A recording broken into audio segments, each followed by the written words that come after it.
Good. At 8:06 for my first 3 games. Oh, well done.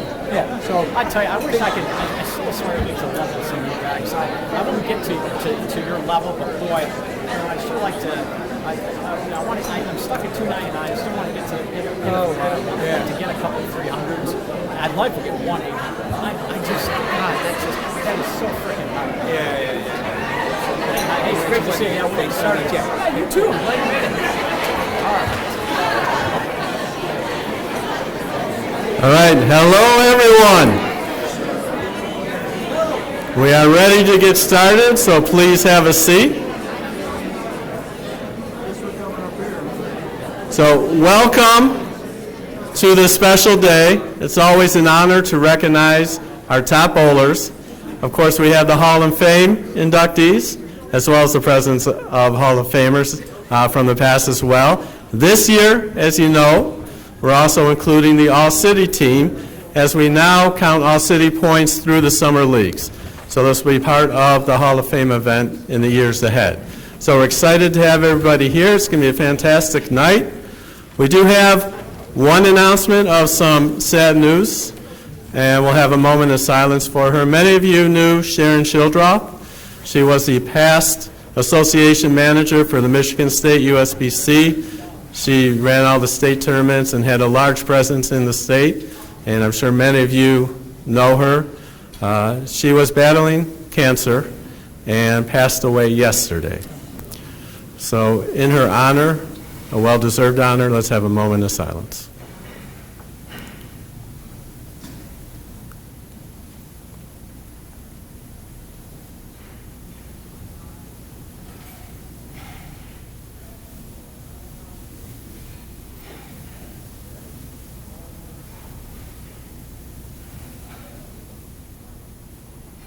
All right, well, I'm sure she is watching us. And we have a familiar face as our master of ceremonies, so definitely want to introduce him. I want to be careful on jokes about weathermen, that sort of thing. I don't know if it was a subtle warning or not, but he told me of the situation where very well. So I don't know if that was just a story to tell. I don't know if it's a story that says, be careful. No, I wasn't doing that. It wasn't a warning.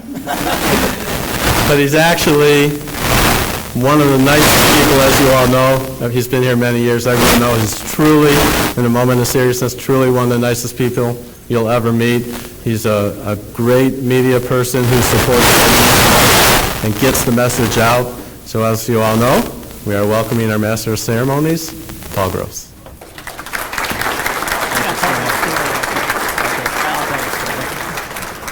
All right, I should probably, just so you're not left hanging, what Phil's referring to was Judge David Szymanski used to be here every year to award the Judge John D. Watts Award, and he made some cracks about meteorologists, and all in fun. He's a great guy. He's a totally great guy, and I just happen to have a judge joke kind of filed in the back there somewhere. So I just looked and said, yeah, Your Honor, I knew somebody would walk into your courtroom once, and it was empty, except that there was this beautiful blonde on your lap, and he wasn't sure what was going on until he heard you say, remember now, you're on your honor. and we called it fair afterwards. He got me, I got him, but that was not a warning, Phil, don't worry. That was not a warning. But it really is great to be here. This is, I say it every year, and I'll say it again, so if you hear it, but it is truly one of the highlights of my calendar every year. As Phil said, I am passionate about this sport. I think this sport is something that is very, very special, and I will not rest until this sport becomes an Olympic sport. Bowling really should be an Olympic sport. I mean, if they have women dancing with ribbons, and they call that a sport, I don't know how international that is, but bowling is one of the most international sports in the world.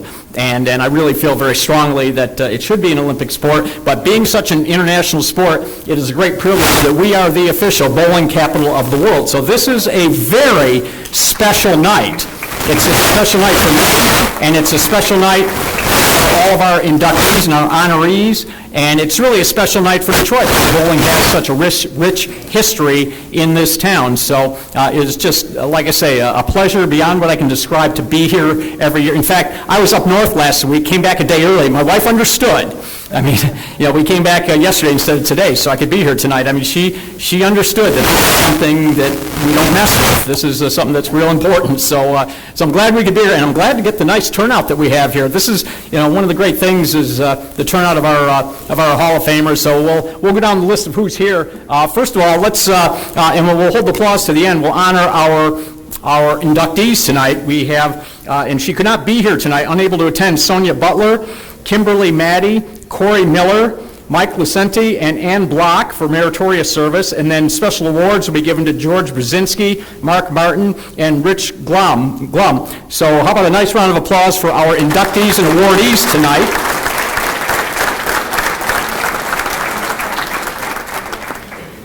And truly, for me personally, the most special, even more special than the awarding and the induction of the honorees and the Hall of Famers, I think the most special part of this night is the sheer number of Hall of Famers that come back to this event every single year. And it's more than there are lots of other events and things like this around town, and I don't know that any of them get the sheer number of past honorees that come back. And again, given the history of bowling in this town, it really is significant that so many Hall of Famers come and honor us on this night. So we always, as we always do, we do it with the, I don't want to say oldest, we'll just say the longest to go class of inductees. So tonight we have Carol Martin here from the class of 1992. There's Carol. Mitch Jabsensky from the class of 1994. Lou and Sarah from the class of 1995. Alita Sill from the class of 1997. Where are you? Oh, there you are, Alita. Ed Wright from the class of 2002. And also from the class of 2002, we have Harry Sullins here. Where are you? There you are, Harry. And from the class of 2003, Mark Martin. The class of 2004, we have Gene Gebbia. Right, there you are. From the class of 2005, we have Janet Dimmer. From the class of 2007, Carol Davis. Right. Oh, there you are. And from the class of 2008, Hall of Famer Libby Fletcher. As well, Ken Wyatt from the class of 2008. There's Ken. From the class of 2009, we have Betty Trimper. Class of 2010, Paul Stewart. We have from the class of 2013, Angela Wilt. And the class of 2016, Lauren Roberts. Lauren's been that long? It's been, really? Wow, 2016 seems like yesterday. And from class of 2017, we have three members here: Teresa Catchpole, Mike DeRusi, and Marty Marshall. And likewise, three members from the class of 2018, Scott Bowersock, Larry Palladino, and Edwin Pert. And from the class of 2019, we have Deborah Dickerson, Edward Mintz, and Carol Roberts. And then from the class of 2021, Tori Taylor is here. All right, now one big round of applause for all of our Hall of Famers who've come back to honor us tonight. Again, thank you for being here. You are so much of a part of what makes tonight so incredibly special. And with that, I would like to invite John Vorpagel here. He is going to do tonight's invocation.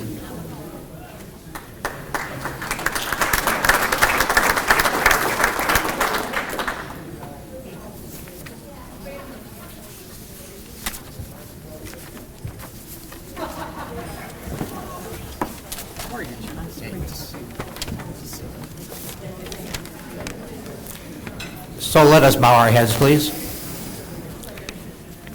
Heavenly Father, as we gather this evening to celebrate the gifts of time and talent you bestow upon us, your children, we thank you for 5 beautiful lives that we will honor and will induct this evening into our Hall of Fame. Help us, we pray, to see all that goes on in this world from your point of view, and empower us with your Spirit that we may respond not only in our hearts and minds, but also in our words and in our actions. In this way, we become a channel of your love, joy, and peace in this center, in our community, and in our world at large. Finally, Father, bless this food we are about to partake of, that it might nourish our bodies and satisfy our palates. We ask all of this through our Lord Jesus Christ, your Son. Amen.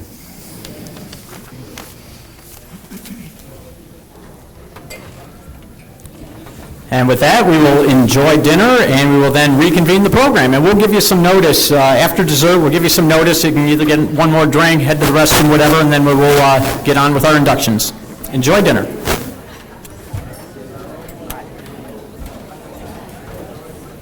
Let's see. Well, I hope everybody enjoyed dinner. And by the way, hey, how about a show of appreciation for our staff here at St. Mary's?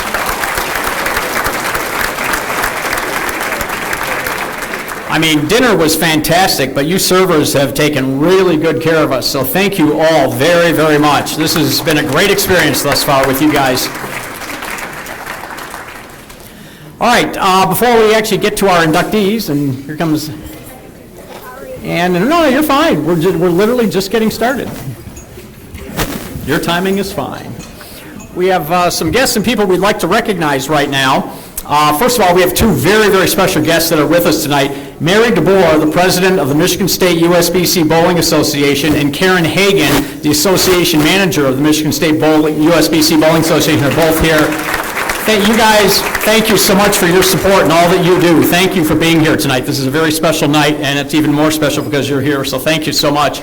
And we also want to recognize our Hall of Fame committee, and the committee, those that are here tonight, George Brzezinski, Mike DeRusi, Libby Fletcher, Anita Mayrana, Martha Marshall, Mark Martin, Larry Palladino, Carol Roberts, and John Vorpagel. So a big thanks to our Hall of Fame committee. When you consider the sheer volume of talent here in our metropolitan area, in our association, being on the Hall of Fame committee is a really tough job. I mean, it is not an easy job, so thank you all who are here from the committee and for all the work that you did. And finally, we have our MD-USBC board members that are present tonight. That's Libby Fletcher, who's the president, Ken Clayton, the vice president, Mike DeRusi, Mark Hertcomb, Pat Clicks, Anita Mayrana, there you are, Marty Marshall, Randy Tambourine, and of course here tonight, Phil Goodman, our association manager. And it says here, Mark Martin, assistant association manager. You're not emeritus, you're assistant? Oh, okay, so assistant, all right. I thought emeritus sounded like cooler. But anyhow, Mark Martin's here as well. So nice to, thanks for all your work, Mark and Phil. You guys done a great job making this night happen. All right, before we get to the Hall of Fame inductions, we have our all-city teams that we would like to honor. And so after, we're going to hold the applause till the end of each team, the first team, second team, et cetera. And when the 5 of you come up for your team, come on over to the right where we will also have your picture taken. So the first team, men's all-city team, are Ronnie Sparks Jr., Scott Bowersock, Timothy Bishop, Charles Easton, and Mason Brantley. Congratulations.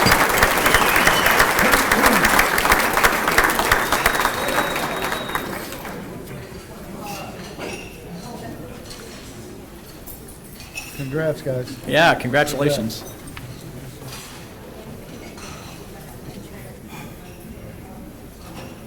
I have no idea fascinating how they're going to reach all your Hall of Fame stuff here on the back of these tables. Nobody has told me how that's going to happen, and I'm waiting to see how that's going to happen. Okay. Set the release aside. Thank you.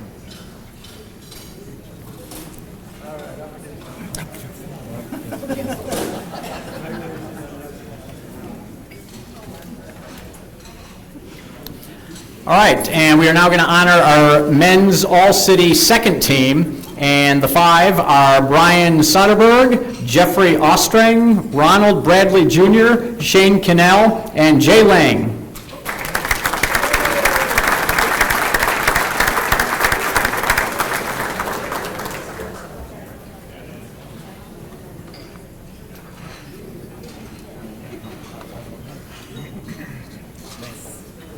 Okay, so, here you want them here?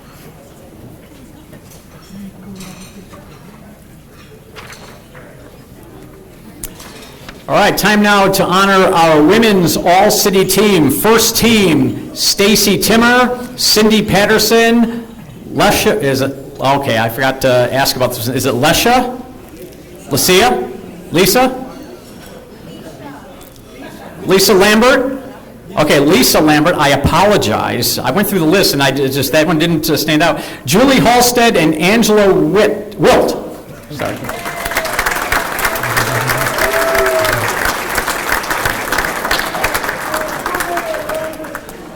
So it's Lisa. I missed that one. Easy enough to do. Yeah. Congratulations.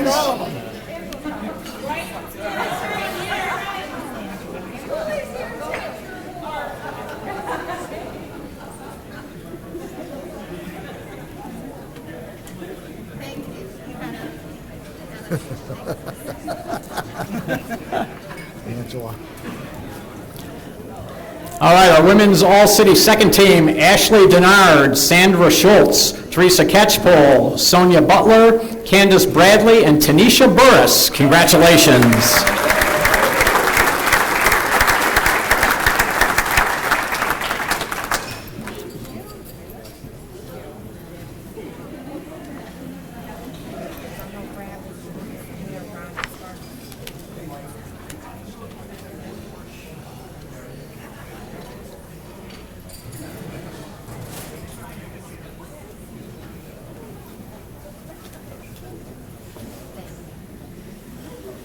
Congrats, girls.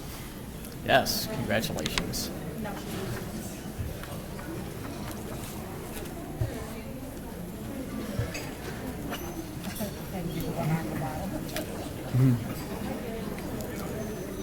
We good? All right. All right, time to honor our senior men's all-city team. First team was Jeffrey Ostrang, Chris Castro III, Steve Mrakich, Carl Harden, Jeffrey Suma Sr., and Kenneth Wyatt.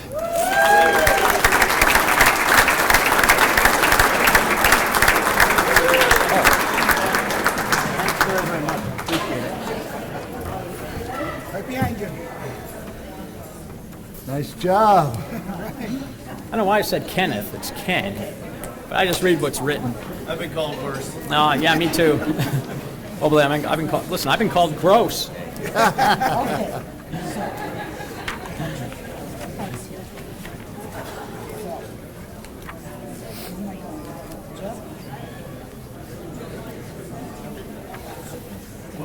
All right. Ostring?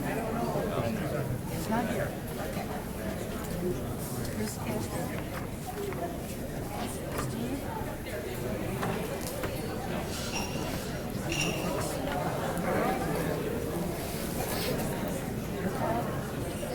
Okay,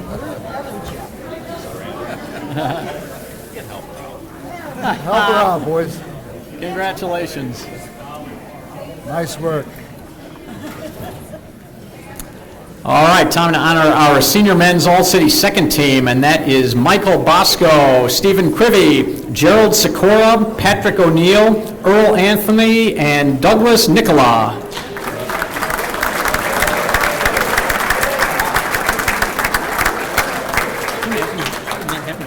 I know. Yeah, I'm He's sure your you thought bull. the same thing. Yeah. wonder if he's a lefty. I think he is. Which one's Earl? Right here. Hey, Earl. Are You a lefty? You a lefty also? That's funny. I had to ask. Earl's also a lefty.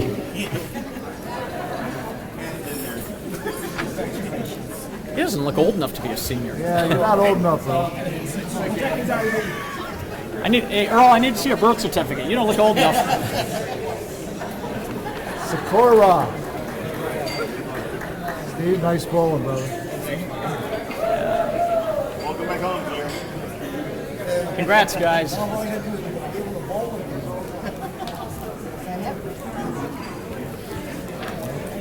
All right, time for our senior women's all-city team. And the first team is Teresa Catchpole, Sandra Schultz, Deborah Waxler, Deborah Muro, and Lisa Bishop.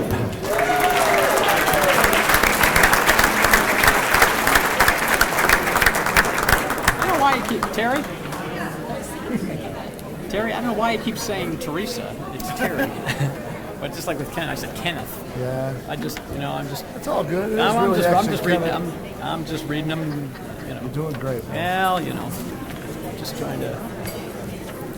I mean, it is kind of a formal thing, so yeah. All right, the women's senior all-city second team is Jean Gibbia, Tori Taylor, Renee Polsonelli, Jill Garrett, and Debrita Darden. Congratulations.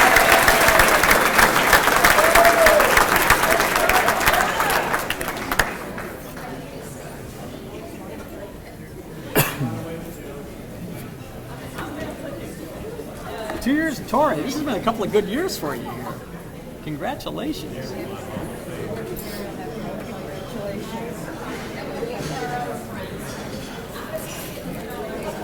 Nice work, Tori.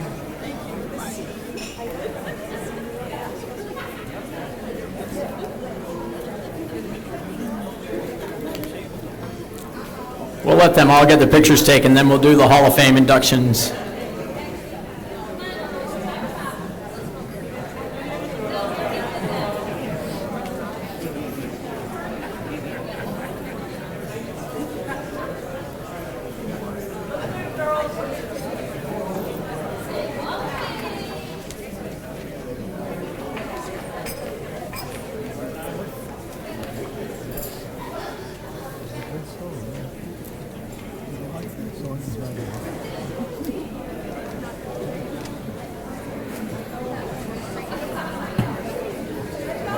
There you go. See, I was wondering how that was going to happen. You got it.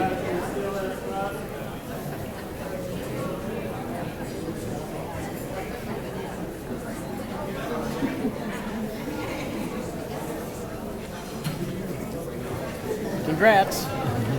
Congrats. Not old enough.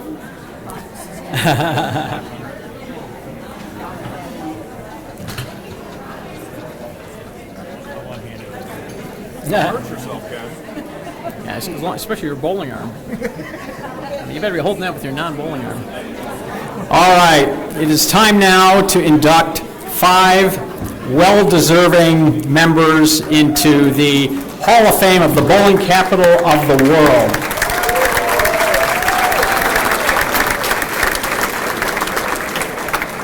Our first inductee could not be here tonight, unfortunately. Sonia Butler is being honored by being inducted into the Hall, but we do, even though she's not here, we do have a video put together, so Phil's going to play that for us right now.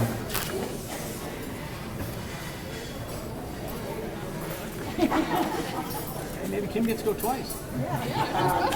My family did it, and parents got into it, and then my grandparents did it, and then my parents did it, and they got into it. Yeah, I actually got drugged in when I was like a 3-week-old baby. My parents would bring me in, get used to it, but I got. Now, Kim's thinking right now that she's got an appearance fee. She's going to be paid twice tonight, but that doesn't work that way. Sorry, it doesn't work that way. Stop since.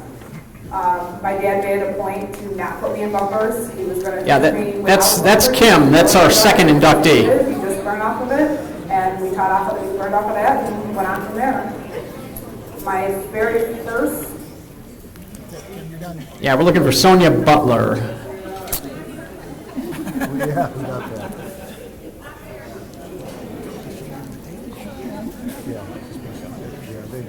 There we go. Sonia Butler has been named to the Women's All-City Team 8 times since 2001. First team honors were earned in 2012, 2015, 2016. She was team captain in 2017 and 2018. Second team honors were won in 2001, 2007, and 2019. She's won 4 tournament titles since 2015. The first one, the Michigan State Singles, was won in 2015. Her second state title is in the 2018 team event. Butler's 2 other titles were won in the Metro Detroit USBC Women's City Championship doubles in 2016 and 2018. Butler has a significant record in league play. She's bowled 16 300 games along with 6 800 series throughout her career. In both the 2016-17 and 2017-18 seasons, Butler bowled her highest average, 229 each.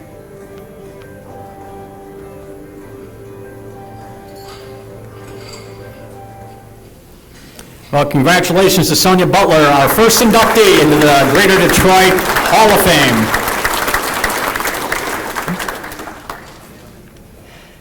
Oh, I thought you were coming up to... Okay.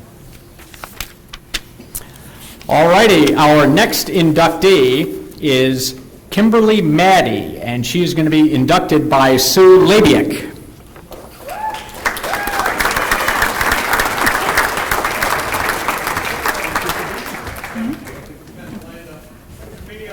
Oh, the video, yeah, we got the video first. Sorry. Postpone this is wonderful. Sorry. We saw that video. Well, that's true. Yeah, we already saw the video, Mark.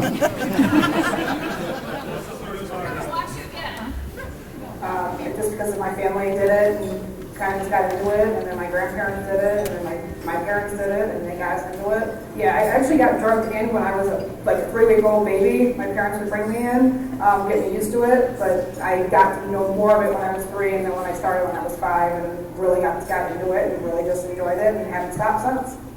My dad made it a point to not put me in bumpers. He was going to teach me without the bumpers. He was, if you throw it in the gutter, then it is what it is. You just learn off of it.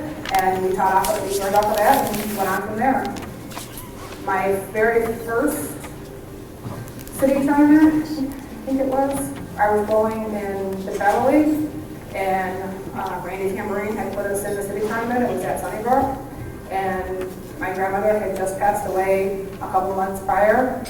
And I went out and bowled, and I happened to be on the same pair as my brother, and he bowled for USL at the time, and they put us on the same pair. Next thing I know, I go out and shoot my first 300. Frame by frame, every shot, what I can recall, because I was 16 at the time, was perfect. The 10th frame comes around. I believe my first 2 were Brooklyn, because you know how the nerves get to you. And the last ball, I believe, was the normal, was a perfect strike, and it was all said and done. But I was the first 300 that day, but the second one going for it. Because that day we ended up having, I believe, 2 299s. I think it was three 300s that day, all from this travel league. When Sunnybrook closed, Randy was gracious enough to let me go cut out a couple pieces from the lane that I shot it on, and my grandfather made me a plaque with the 2 lanes on it. And it's in my room to this day, and it's a memory from him. You know, so I will treasure that day as long as I live. My grandfather and I always had this thing on Thursdays where he'd go bowl in the morning, he'd call me at night and say, hey, I shot this. I'd bowl Thursday night, and it's later, so I'd call him Friday and say, hey, I shot this. And we had this competition thing, you know, for many years until he had passed away. So it's kind of one of those things that you miss and you remember, and oh my God, it's an honor. This has been a dream of mine since I was a little kid. When I found out, when I got the email, I started crying, because it had been that much of an honor. And like I said, I wanted to call my grandfather right away, and I couldn't. And that's why I started crying, which I'm starting to do now. It was a big dream of mine. And knowing that I'm in it made me feel like, oh my God, I did it. I did what I wanted to do. I did the accomplishments I wanted to do. Is there more for me to do? 100%. But I did what I came out and set myself to do. And it's a dream come true. I'm planning on doing it as long as I can do it. If I can do it as long as my grandparents did, and they did it when they were in their 80s, I will do that as long as I can. And I hope to God I can do it that long. You know, it's just a sport I love.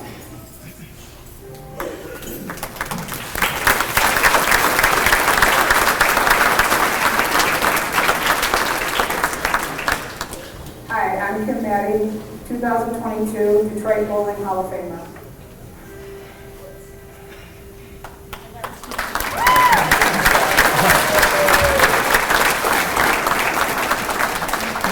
Move closer. Okay, I hope you can hear me, but I'm blessed to be able to present the speech in honor of my niece, Kimberly Maddie. Where do I begin to talk about an amazing individual? I've had the privilege of bowling with her and winning the Michigan 600 Club and city doubles tournament with her as my partner. I can't remember who carried who, but we made a great team. Not only have I bowled with her in tournaments and also in leagues, I am hoping to soon to be able to go back to bowling with her again.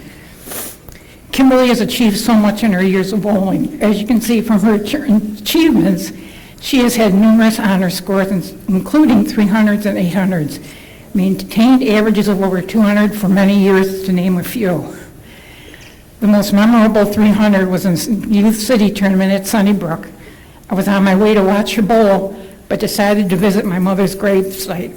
I asked my mother to watch over her and her brother, Stephen, who were bowling on the same lanes. Little did I know that after arriving at the bowling alley, my prayers were answered while with Kimberly as she shot her first 300. The first call we made was, after crying and celebrating, was to my dad and her grandfather. He has always been one of her biggest supporters. They would always compare scores every week to see who beat who. He said she had the advantage because she was so much younger than him, but he gave her a run for her money. He also let his friends know about her accomplishments. I know she misses these friendly weekly competitions with him. But enough about her bowling accomplishments, as they speak for themselves. Kimberly is a unique individual that gives so much of herself. She maintains a full-time job, bowls 2.5 times a week, coaches high school bowling for Stevenson, volunteers at high school tournaments and fundraisers, and is on the high school bowling board. I don't know where she finds the time and energy. Wish I was young again. She gives freely of herself to anyone who needs. She also enjoys spending time with her friends and family, especially her brother and sister-in-law, Stephen and Rebecca, and twin nieces, Barrett and Marlo, who couldn't be here today. She has always and still have the support of her greatest cheerleaders, her mom and dad, Karen and Mickey, and myself. There is so much I can say about how proud of her family and I are of her, but I'm limited on time. So without further ado, on behalf of our family, I would like to present her with the memorial necklace and would like to introduce the newest 2022 Detroit Women's Bowling Hall of Fame inductee, my niece, my goddaughter, my friend, Kimberly Maddie.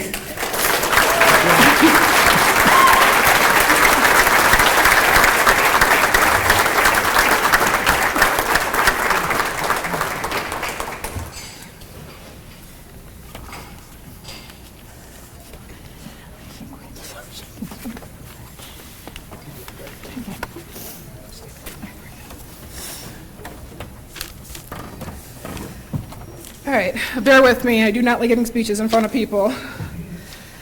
I want to thank everybody who voted for me and for the whole bowling community.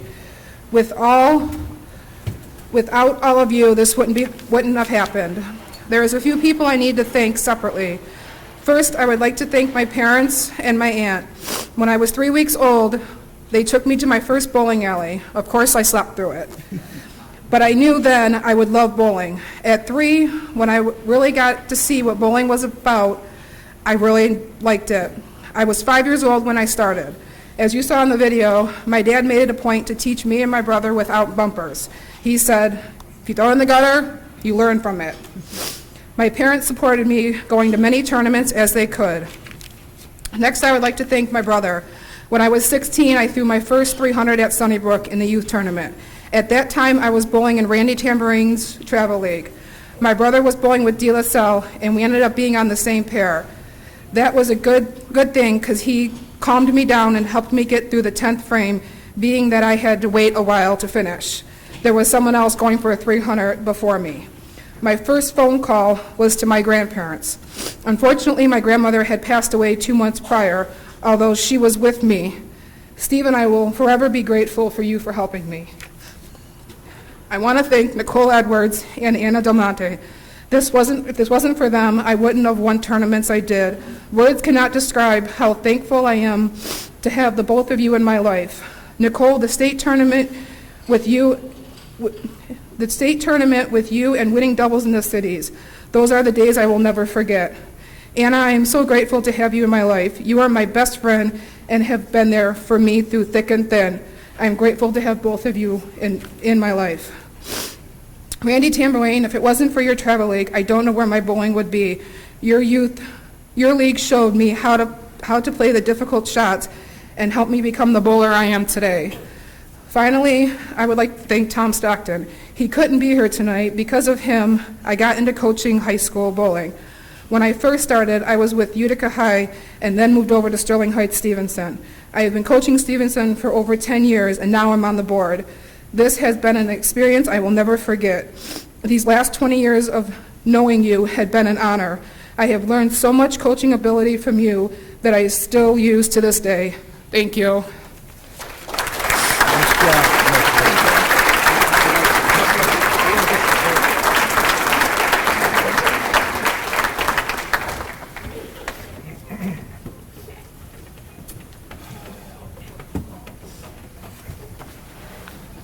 Congratulations again. Very, very special.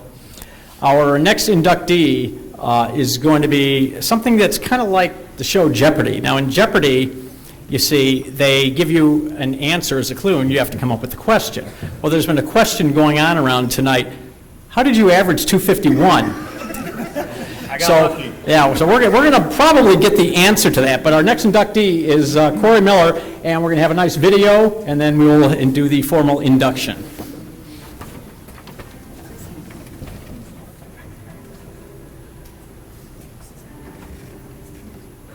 When I called my dad and told him I got in the Hall of Fame,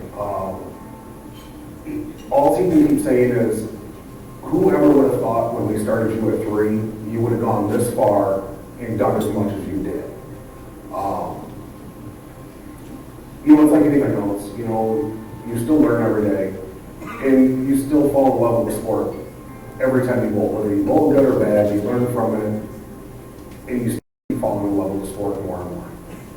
I started when I was 3. My whole family bowled. They were just recreational bowlers.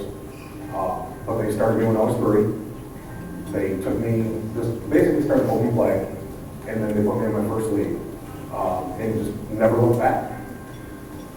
Back then I thought I was slick and, Mom, I'm sick, I can't go to school today, but I can go to the bowling alley. Didn't always fly. But they would usually put me on the lanes when they were bowling, just to keep me out of trouble. And my grandparents bowled, my uncles bowled, my brother bowled, but they were all recreational. None of them took it as far as I did. I would say probably right around the teenage years is when I started to get a little bit more serious and wanted to bowl as much as I could. Whether it was going out, bowling rock and roll on Friday night, or just practicing whenever I could. I'd say about 13, 14 is where it really started to get important. Honestly, it's going to sound cheesy, but my fondest memory is meeting my wife. I was down here about a year. Actually, the first year I was down here is when I met my wife. She bowls. She came up to watch a friend bowl one night, and the rest is history. The next fondest memory is winning the Detroit Masters. Oh, it was unbelievable. A couple years prior, I finished second at Century. That loss was hard. I worked really hard to get to the finals. Just ran out of gas. That was my toughest loss even to this day. So to come back a couple years later and beat the guys, the Hall of Famers that I beat, it was unbelievable. Words cannot describe what that tournament win actually meant to me.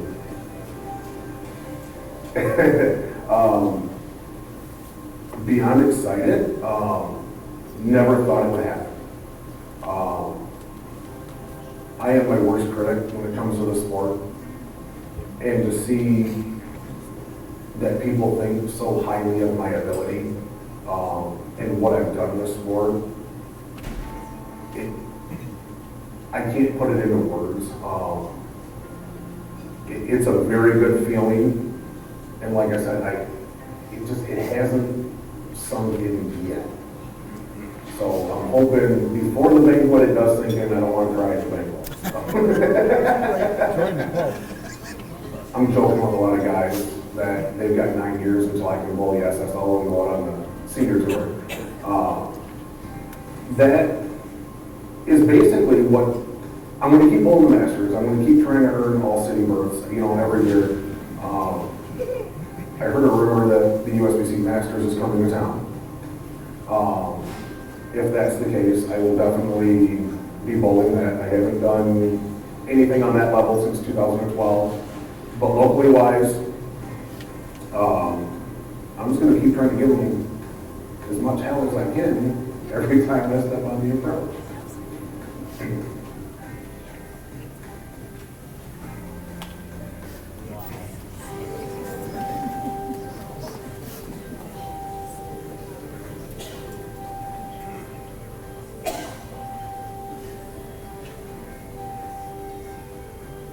Hi, I'm Corey Miller. I am a member of the 2022 Metro Detroit USBC Hall of Fame.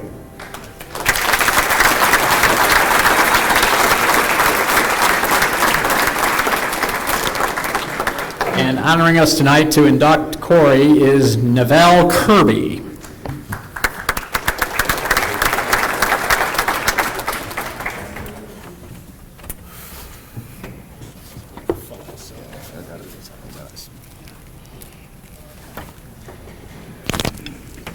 Can anyone see me? That's another little inside joke. I guess we're looking at it this way. There's two things that's going to come into play when talking about Corey. Perception and reality. The perception is Corey's kind of a hothead. The reality is he's just very passionate about the sport. I met Corey, was just new in a pro shop in town back in Flint. And so he comes to me and goes, hey, why don't you come sub with me? All right, not a big deal. New at the shop, about 2 months in, somewhere around there. All of a sudden, I happen to bowl well, which is shocking to me. And he messes around there, and he comes to me the next week and is like, hey, they're mad at you. What'd I do? Well, you bowled well. Okay. Why is that a problem? It's a problem because you bowled with me. Again, perception, I'm a bowler. Reality, I'm bowling with him. So, going forward, we have another little story. We're bowling 700 Club tournament at Lodge Lanes. We put together a little decent team. Myself, Corey, another short guy by the name of Thomas Smallwood, and this two-time Hall of Famer guy by the name of Jeff Ostring. So we get done bowling, and even our team isn't even the highest team average-wise on the pair. Perception. You put together a stacked team. Reality, we didn't cash.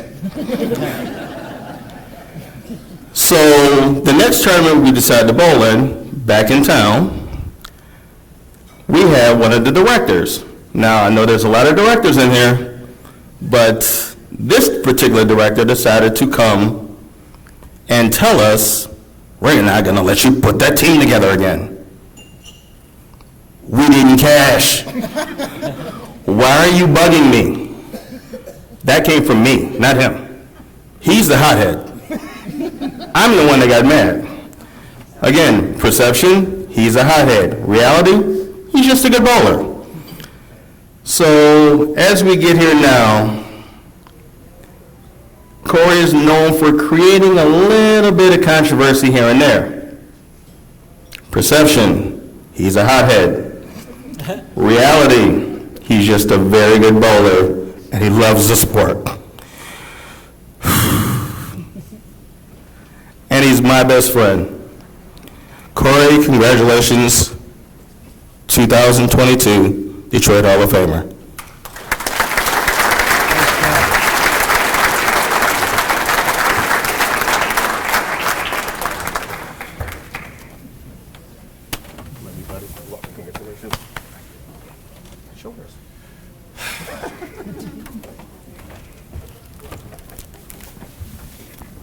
Okay, can we get him a booster seat before he sits down?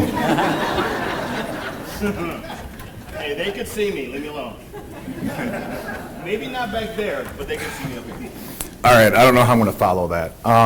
So I did have a special request tonight.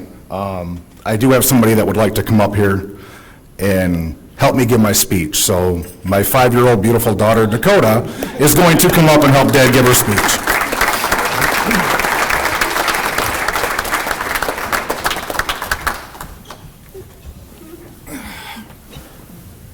Can you say hi?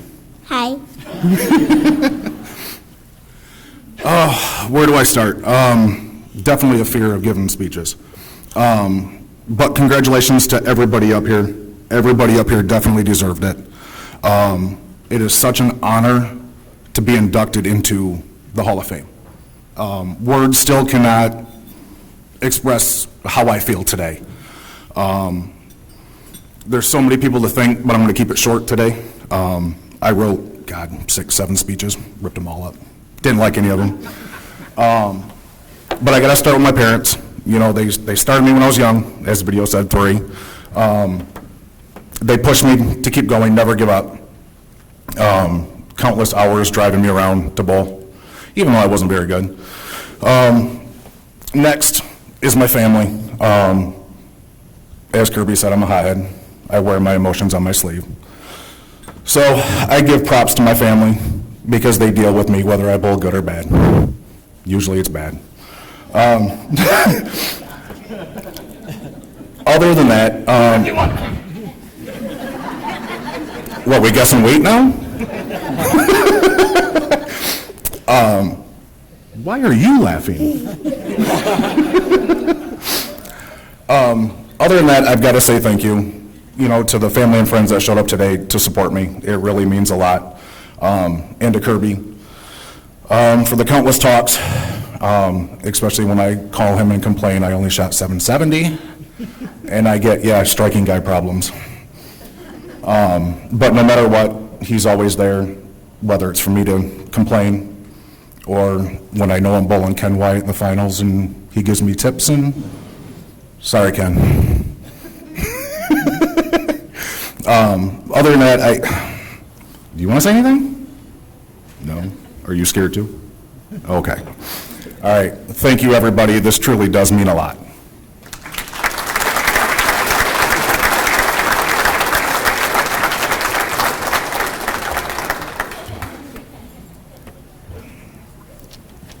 Congratulations, and you had a very good helper. She stole the show. God, how adorable is she? All right, our next inductee will, I think, maybe give us a little history. Maybe we'll get a little history here. But Mike Lucenti is our next inductee. We're going to have a little video, and then we will have the induction by Steve Lucenti.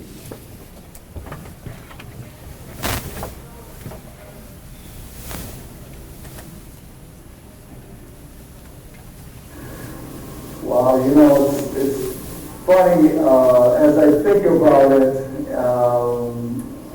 I guess the wins kind of fade away, and the close losses really are the ones that stay with me. As as it is. It makes me burn inside and end up working hard. My first home, I was 5, 6 years old, and we lived right behind the house. And they had the upstairs balcony. My mother worked 2 jobs. She worked in Omaha, and then she worked as a coat check lady for there. So they would get me a Coke and a bag of chips. I'd go up in the balcony, and all my uncles, we had a big family. My mother's side was 13, my father's side was 9, we're all both. So I got to sit up there and watch them bowl and just kind of, really get the feel of it. We didn't have internet, we didn't have hardly TV, to be honest with you, back then. So bowling was the thing to do, and I could go out the back door and I could be there and bowl. Actually, I bowled my first game at Connor Lane, and I still remember the ball I used. It was a black and yellow speckled ball. The number on it was 13, and my score was 17. We had no bumpers back then. I still remember that. So I would bowl wherever I could, and just really went into the game. And some people there would take a shot at me, and the Pepsi league. I was so proud that I got that Pepsi shirt with the cool logo, the red, white, and blue, trimmed in gold with a white shirt. I love that shirt. I was like, after I graduated high school, I didn't know what I was going to do, and I kind of grew up together bowling and traveled with on the east side. I was coaching football at St. Jude. I was just graduating high school. We had a weekend off, and I know we got come and pick me up in the car. We were off to Pennsylvania. We were bowling in Louisville doubles. And we bowled all day and half the night. And about the time we got to midnight, Jeff was finally ready to bowl. The rest of us were all wore out. So it was pretty close. Finished second in that tournament, outside and that was kind of a fond memory and a great start to my bowling. It was playing that really inspired me on and got me excited about bowling. Getting my first bowling the All-Stars here in the arena, and also traveling pretty special because a lot of the guys from the east side would practice in training lanes on Sunday morning. I'd be working the front desk, and it would be grab the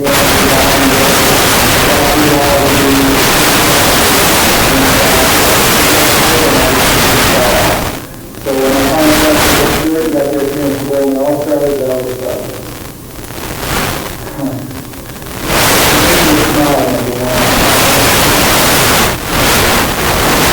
emotionally, it's very rewarding and a culmination of all my time in the bowling center. And then struggling, learning, bowling with some great bowlers that taught me a lot along the way. And then seeing all the great bowlers that I competed with and against that were Hall of Famers already, to join them and be a part of the Detroit Bowling Hall of Fame is amazing and very special. Very emotional. I probably owe my competitive bowling to Justin.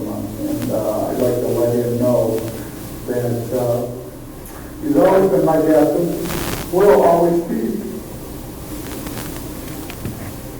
my captain, and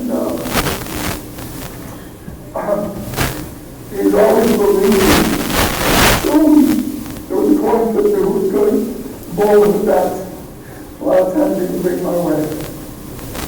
So, as I think about it, I will go on.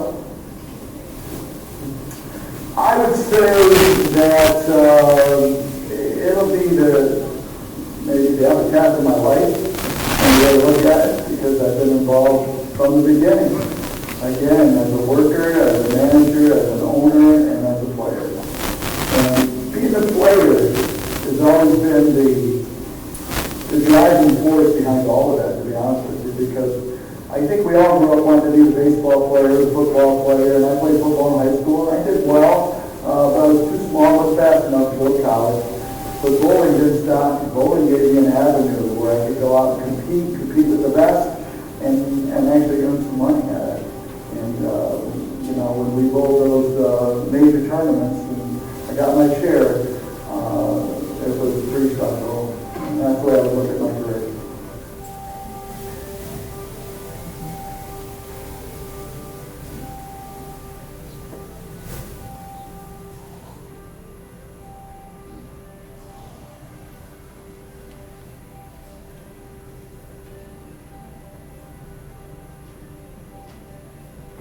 I am Mike Luceni, and I am now a member of the Detroit Bowling Hall of Fame.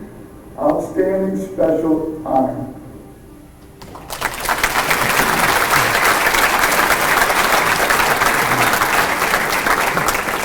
And I would like to invite Steve Lucente to formally induct. Mike. Good evening, everybody. It's first of all an honor to be here and to be asked by my brother Mike to introduce him tonight, as he is inducted into this prestigious Bowlers Hall of Fame this evening. Before we bring Mike out, I'd like to share just a couple stories with you. As kids, we lived on Evanston, on the east side of Detroit, and Chandler Lanes was basically in our backyard. We were practically raised at Chandler Lanes. Of course, Chandler Lanes became a second home to Mike and myself. We both worked there as kids and spent much of our childhood at the bowling alley. Therefore, this is where Mike, his teaching career began. You see, I had been his first student. It was an honor to be that first victim because it was pretty brutal. Little did I know way back then how much those brutal practice hours, which I considered torture, would affect my bowling and competitiveness throughout my life. Because of the many years of lessons my brother taught me, I will never forget the time I got my first 300 game. It was at Arc Sterling, as it was known back then, on the Friday Night League. I remember that I couldn't wait until the league was over that night because I had one thing on my mind. That was to get in my car, drive over to Classic Lanes, where my brother Mike was managing, and to let him know that all his hard work had finally paid off. Another thing you should know about Mike, those of you that have had the privilege of bowling in tournaments with Mike, you'll know that when you bowl with Mike in a tournament, your social life comes to a halt. For a few weeks prior to the tournament and also during the tournament. I see some of you are shaking your heads now because you know what I mean. You see, when normal people go bowling tournaments, they go, they have fun, they go out to dinner, and it's all done. You know, whatever you score, you score. But with Mike, that's not the case. You practice, and you practice, and you practice at any hour that the lanes are available for about a week or two prior to the tournament. Then when you practice, and then when you're at the tournament, you practice some more. Just when you think you're done practicing, well, then comes all the discussions on the lessons you learned during the practices. Of course, you pray to God that the tournament does not allow you to re-enter. If it does, you're going to end up crippled by the time your bowling is over because you're going to be bowling for quite a while. But you see, that's the type of dedication that is needed for those to receive such a prestigious award as being honored into the Bowling Hall of Fame. Mike has made so many contributions to the sport of bowling that we all love. In addition to his skill and talent level, which includes 4 times on the all-city teams, the 29 300 games, the 10 800 series, there's also the countless hours, months, and years of giving every person that bowled in his popular summer clinic leagues a personal, private lesson.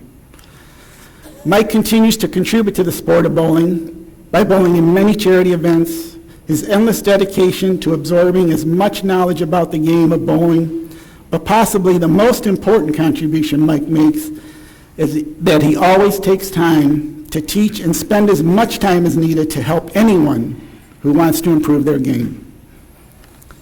One last thing before I bring my brother out, I will only say this. I have walked through the doors of Thunderbolt Lanes many times to bowl in various events. When you come in that main entrance and you see all those photos hanging of the great inductees hanging on that wall, Hall of Fame wall for the various bowling accomplishments and contributions they have made to the sport, I've always said to myself and to my family, friends, that one day my brother Mike would get the well-deserved honor to be on that wall, and tonight is that night. It's with great pleasure that I introduce to you the Hall of Fame class of 2022, my brother Mike. Awesome. Awesome.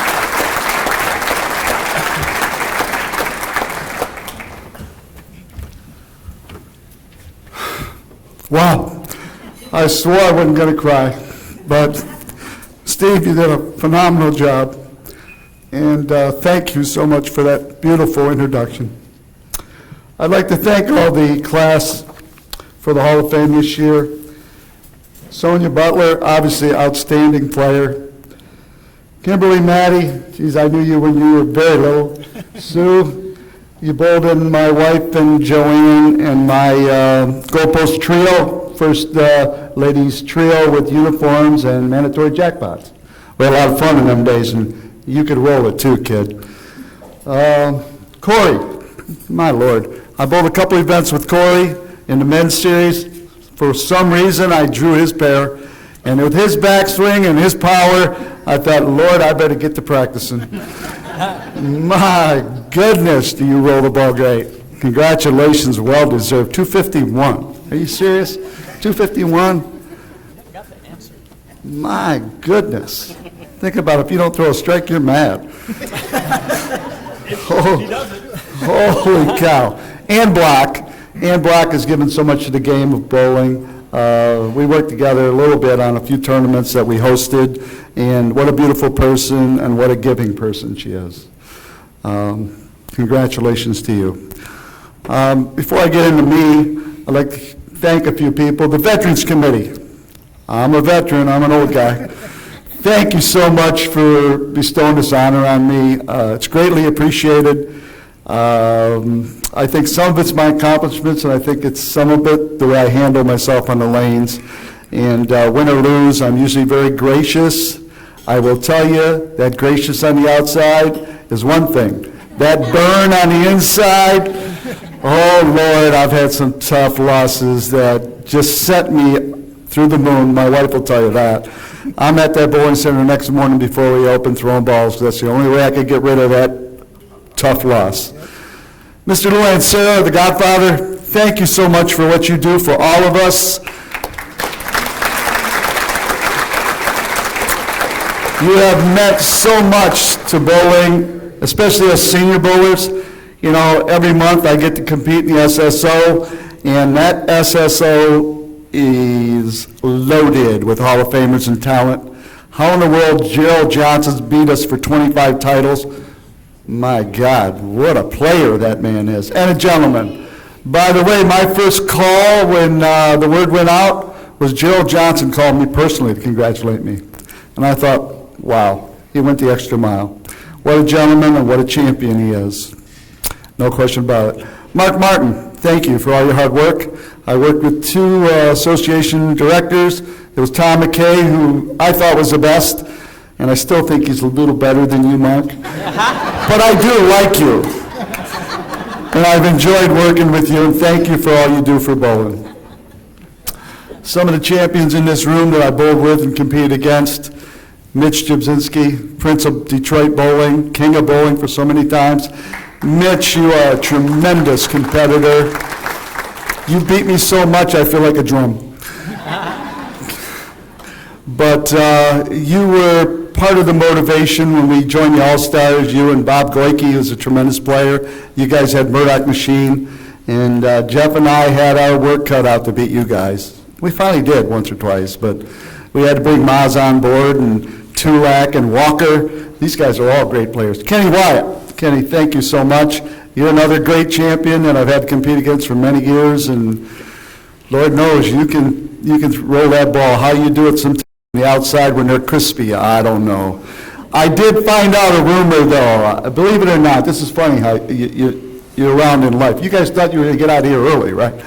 Forget it. I was buying some furniture at Gardner White, and I ran into the salesman who played baseball with you. So I figured it out. He told me you were a pretty damn good shortstop, and you could hum that ball. So now I think, Kenny knows how to make that ball do tricks, and you've proven it over the years, and you're a great champion, and I've enjoyed bowling with you and against you. Thank you, Kenny.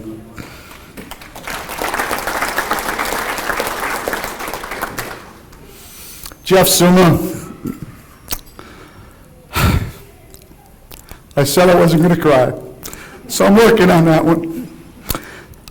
You have friends in your life that come and they go.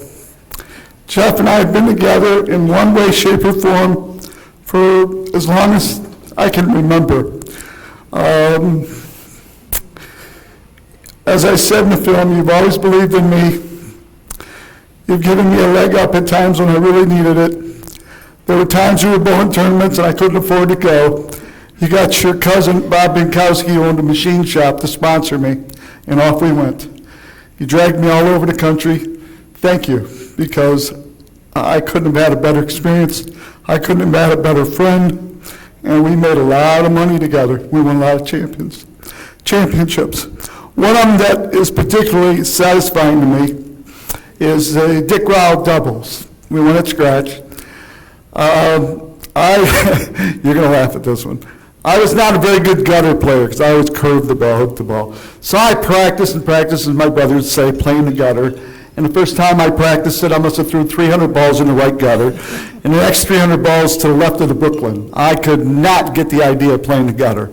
So here I think I'm playing the gutter, you know. We're going to Dick Rao, and you had a gutter shot out there. So I said, all right, Jeff, I'm ready. Off we go with our usual guys, Marska and Stokes and all the guys we bowled with. And lo and behold, I shoot 770, and Jeff shoots another big 700, and we win the Dick Rao doubles. So we're on the way to the restaurant to celebrate and have a good time. And I said, wow, Jeff, look at how good I played the gutter. He smiled and looked at me and he said, how'd you like to know you never were near the gutter once? He said, that ball was over the 5th and 6th board every shot. He said, but I wasn't going to tell you because we were winning. Jeff, you remember that? Oh, yeah, you do, no doubt. Detroit Bowling Hall of Fame. You know, as I walked and looked at the plaques on the Hall of Fame, and I think about it, I never dreamed that I would be in the Hall of Fame. But the great players are up there. I named a few of them in this room, but some of the older guys. You know, being Italian, I follow the great Italian players. Pat Iannucci was a good ambassador to the sport. He was kind of an East Sider, both for Alexander Horning, Coca-Cola, and I don't know how many times he won the Masters. And winning the Masters back in them days was a chore. You weren't having to bowl a 1 or 2 game match. If I remember right, for a while, it was a 4-game match. Am I right, Mark? 4-game total pins. Are you serious? And you'd start bowling those matches after qualifying the following weekend on Friday night. You'd be there all the way to Sunday. Mitch would probably know. He's probably won the thing. But Pat Iannucci was one of my favorite Italian players.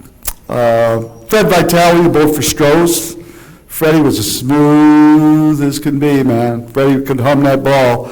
But he was a good-looking Italian guy, and he could throw the ball. Captain Ruggiero, another one I looked up to. He was amazing. He led the famous Strohs team. Tony Lindemann wasn't Italian, but I adopted him because he took a liking to me when I was young. Always rooted for me, another captain of the Strohs team. You know, the PBA Tour was really getting started in the early years. A lot of the great Detroit bowlers didn't bowl the tour that much because the tour life is a challenging life, as I'm sure Alita Sill can tell you.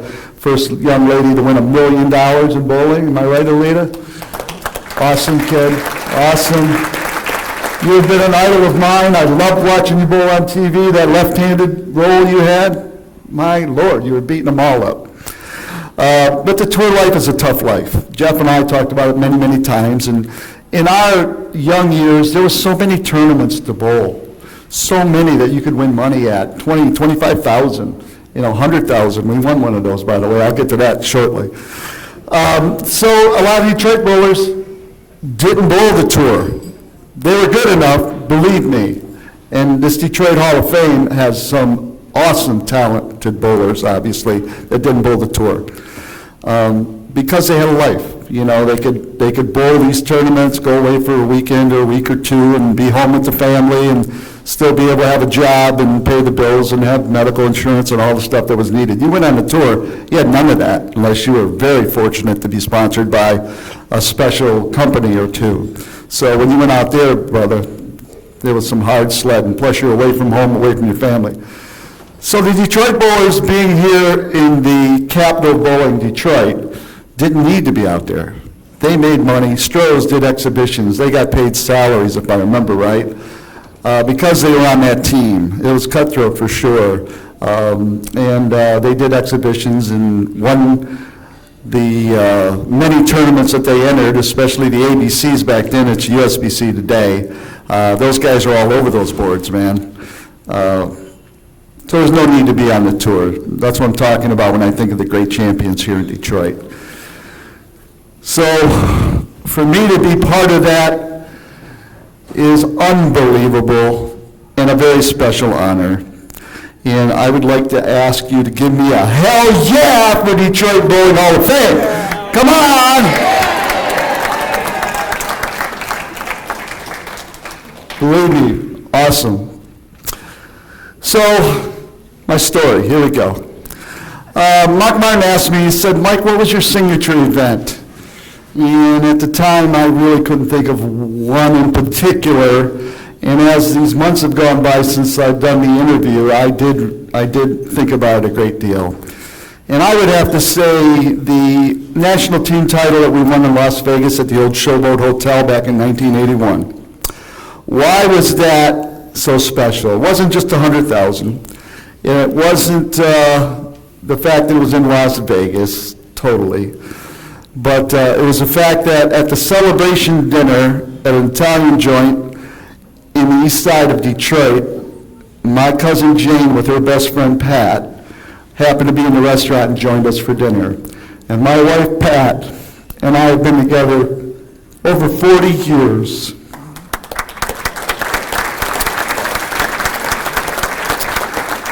The true champion in our family is my wife. She was successful in every leg of her life. A mother, top rate. A grandmother, very special. A great-grandmother, awesome. You've given me a family that I love and enjoy every day. My grandchildren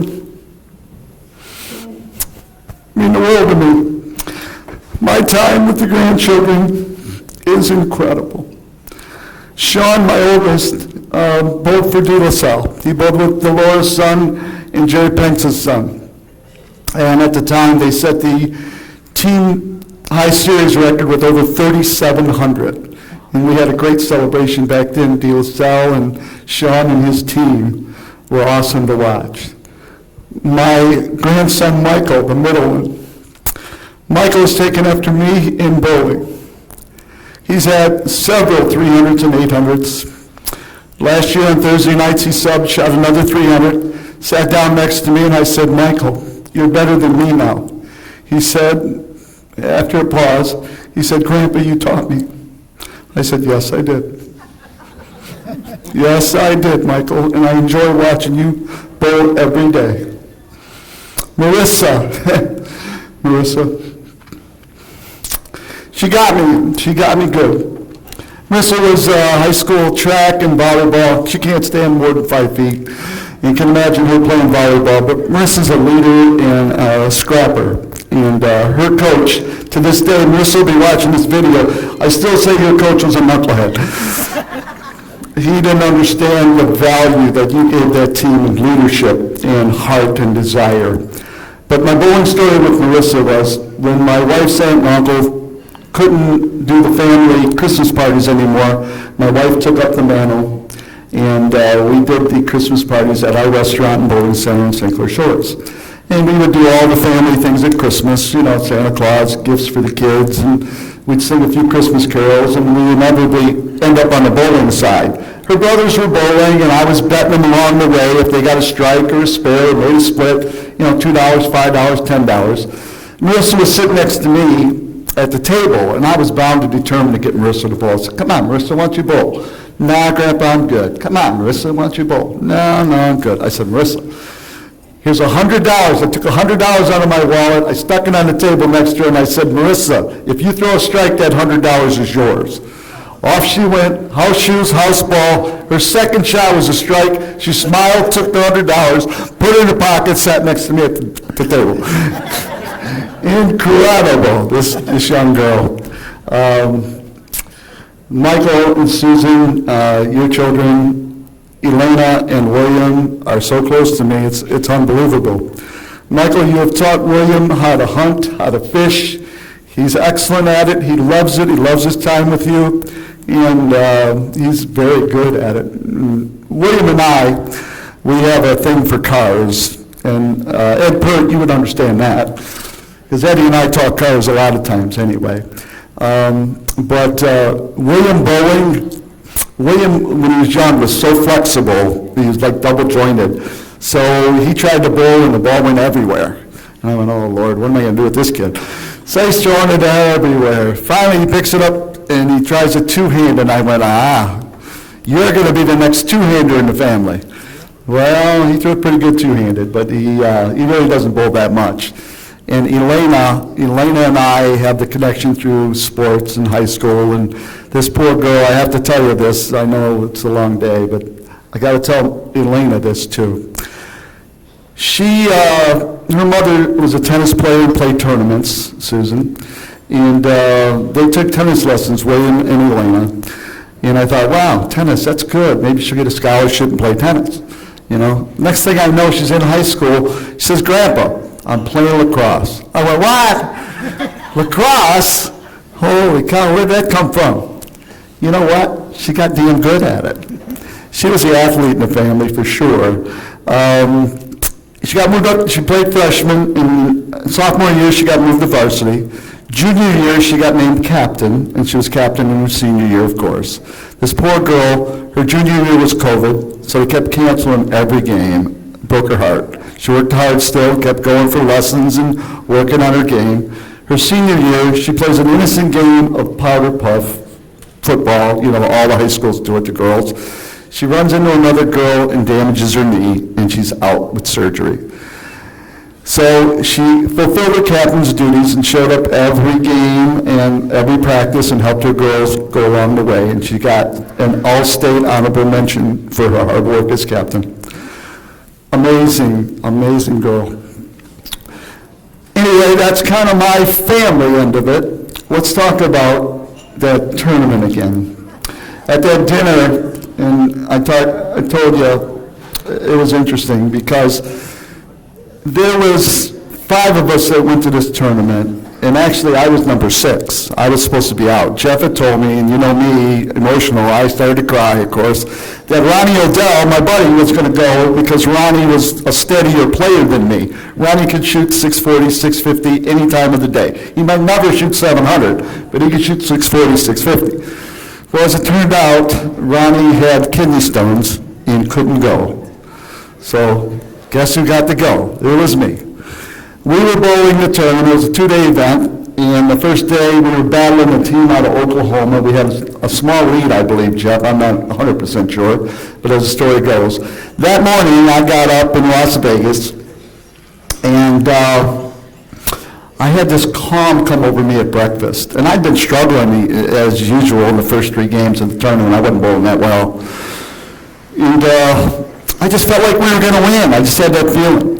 So we started bowling that session, the last session, and we're going along, and it's still a very tight competition. Well, the last game, guess who shows up? It's me. I got a nice 7-bagger out of that down the stretch, and we ended up winning the tournament, and I had the high game, the last game of the team at that point. And it was something that came over me that I wouldn't believe. I always worked hard and did what I could, and Jeff and I had a thing going, and not that way. We had a thing going. When we bowled tournaments, we were always the grinders, and we had Marska, and we had Don Ray, and we had guys that could shoot score with their eyes closed early, but we were the closers. We knew when it came down to the 9th and 10th frame, we were not afraid. We may not be striking the whole time, but we were never afraid. It was fun time for us. Jeff, you remember those times?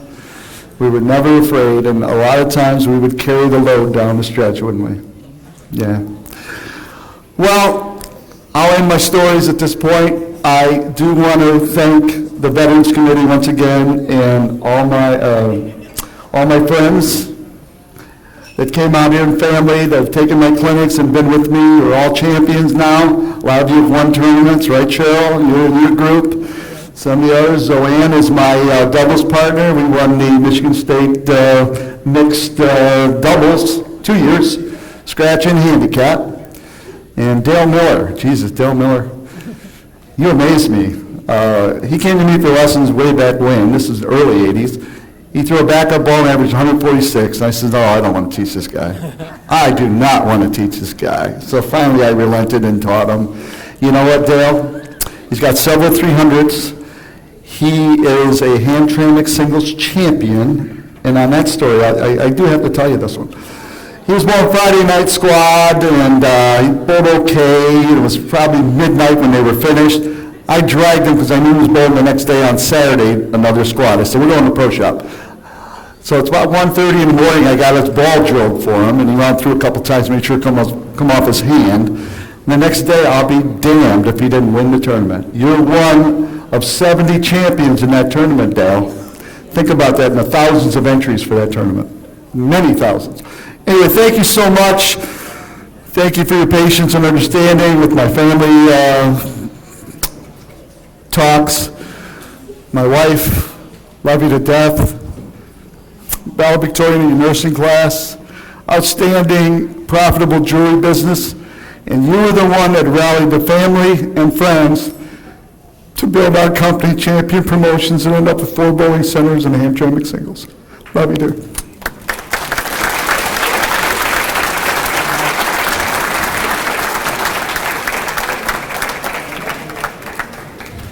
And that was some history there. That's fun. I told you, sorry. I just didn't know we were going back to BCE. No, that was great, Mike. That really was. Congratulations. That was great. All right, as Mike already said, our next inductee is somebody who has done so much for our sport. Ann Block is going to be honored in just a moment. First, we'd like to play the video, and then we will have the formal induction.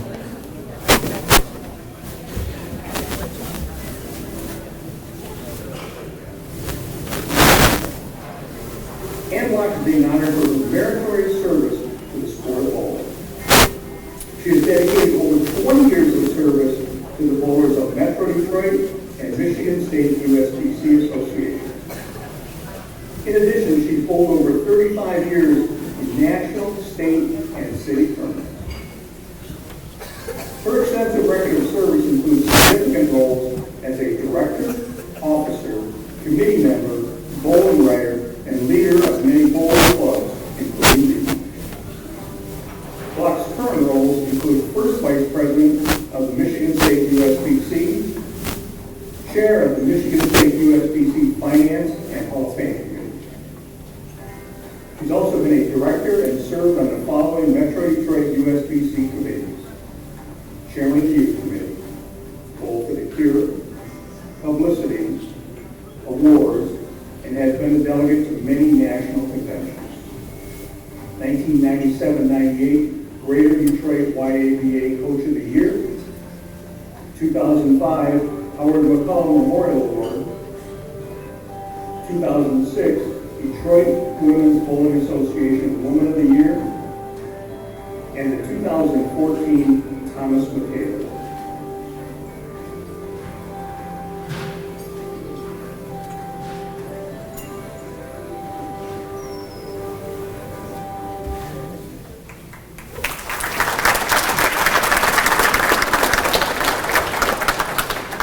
Through dinner, I had the great pleasure of meeting Ann's mom up here, but that's not who's inducting her. But I'm glad you were up here. It was great getting to meet you and get to know you. Michelle LaRouche is going to be doing the formal inductions. We'd like to invite you up.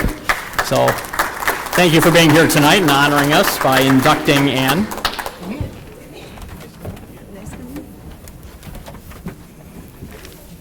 Hello. My name is Michelle LaRouche, and I've been asked to introduce a good friend of mine, someone I admire for her dedication to the sport of bowling. I don't know anyone more deserving of this award than Ann today. It's, okay.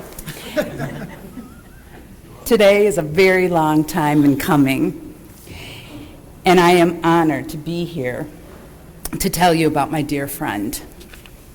I have known Ann about 17 years, meeting for the first time when I was a last-minute replacement at a national tournament team she had organized.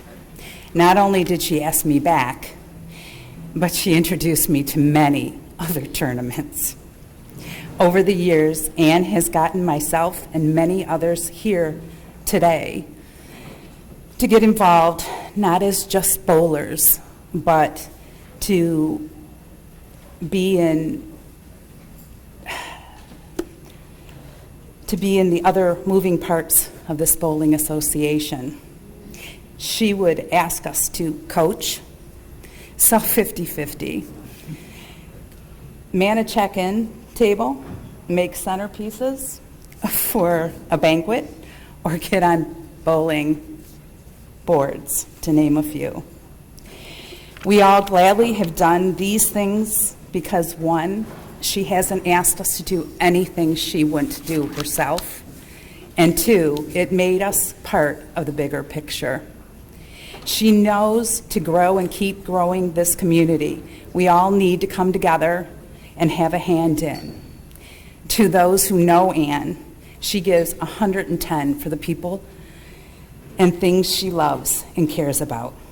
She has wore many hats in this sport: bowler, coach, mentor, writer, a representative, to just name a few. Ann has won many awards, but the thing she is most proud of is when one of her kids does well, grows up, becomes an adult, and calls her friend. She has worked hard in front and behind the scenes so everyone can enjoy their time at bowling. After all these years, though, she is still so excited when she can sign one more person to the sport. There is so much she has accomplished and so much she wants to do, which I know she will. And because of this, I am so honored and pleased to introduce to you my friend and fellow bowler, Ann Block.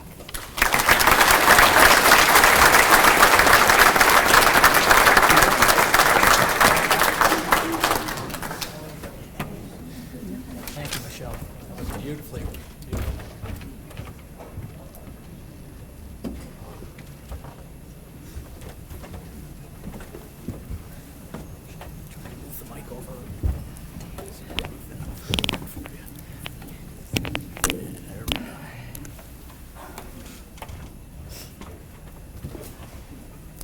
This is a very bittersweet day for me. And we'll get to that in just a second, because Sharon would be so mad if I didn't do a good job. Meritorious service. I always tell, I'm the chair of the Michigan State USBC Hall of Fame Committee, and I always tell the audience on induction day, these are the people who arrive early before anybody else and leave long before everyone else is gone. The planning for events takes place months before the actual tournament or event. The unsung heroes of our sports. It is very humbling to be considered among that group. Thank you to the committee for submitting and selecting me to this Hall of Fame. Although the video was very nice, I did not get a chance to do a video because sometimes things and people are more important. On August 29th, when they did the interviews, I went up to Muskegon because I am part of the housing committee, and we had a housing check in Muskegon. And then, if you remember, on August 29th, we had a horrible storm. On the way back, there was a tree in Fowlerville across the freeway, and I was counting the minutes. As I approached closer and closer to Thunderbolt, I started gaining minutes. At 6:53 p.m., I was pulling off on Ecorse Road and 94, and I knew I had this locked because I could make my 7:30 appointment. At that particular moment, the phone rang. It was my dear mother. And I could tell something was wrong, and I said, what's going on? So I'm going to go to this interview, but I know something's happening. What's going on? I don't feel good. I have chest pains. You know where I am. I'll be home in 3 minutes. So for the next, I'm not sure, 7 hours? 7 hours I spent outside the front door of the emergency room at Heritage Hospital. It would not turn out that her chest pains or anything, but she is minus a gallbladder right now. There's nothing that I wouldn't do for that lady over there who is, as they say, the wind beneath your wings. Thank you, God, for not taking my mother that night. She's got a very weird story to tell you about those 5 days in the hospital, too. It's one for the record books, let me tell you. You cannot be a leader without people who believe in you, so I will spend some time thanking my people. And this afternoon, I decided to call you Ann's Army.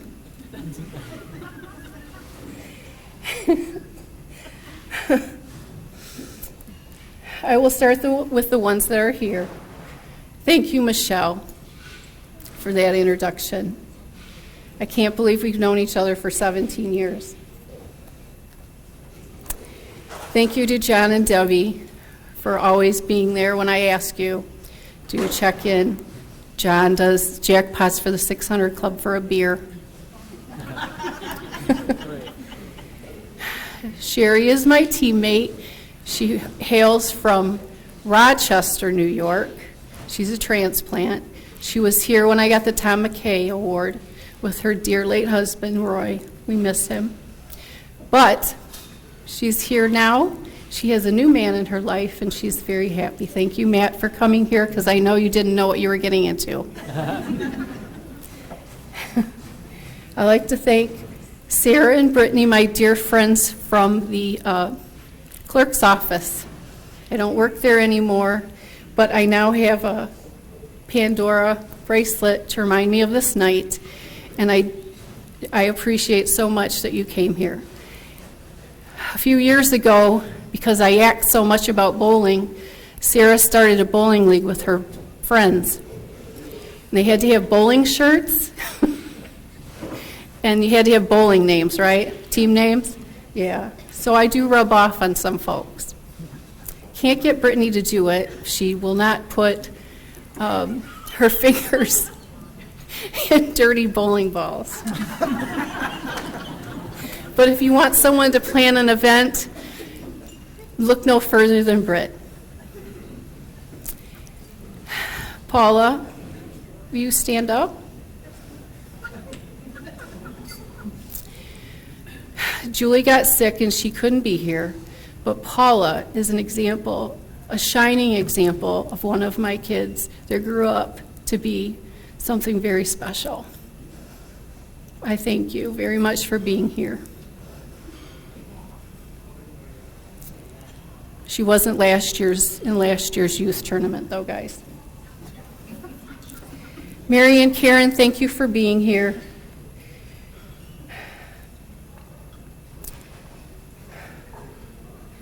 There are a lot of people in the audience that I bowled with, both of the Carols.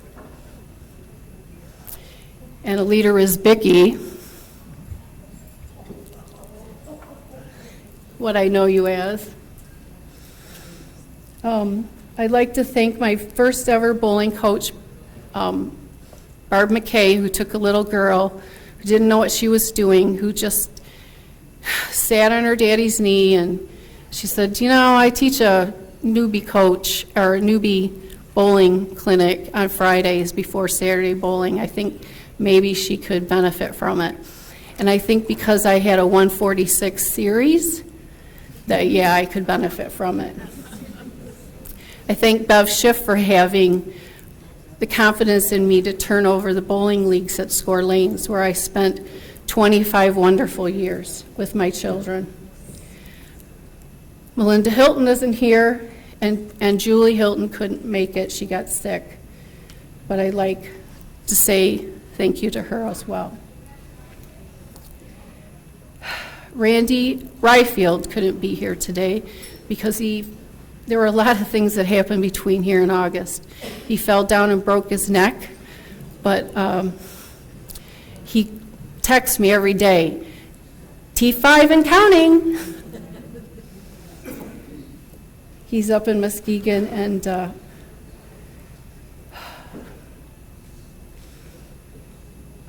so there are also some people who aren't in the audience tonight that I owe a debt of gratitude to. Bob and Lois Yost, Randy and Jane Ryfield, Dick and Rita Reed, Ken and Judy Sheehan, Mirtha Cooper, Dorothy Thompson, who turned 100 in August, Rose Marsh, and I want to thank all the past and present directors of the Michigan State YABA, the Michigan State USBC Youth, the Detroit WBA, the Michigan State WBA, the Michigan State USBC, and of course, the Metro Detroit USBC, especially the Youth Committee. I'd also like to thank the Michigan State Bowling Council. Now, for the people who are standing right beside me,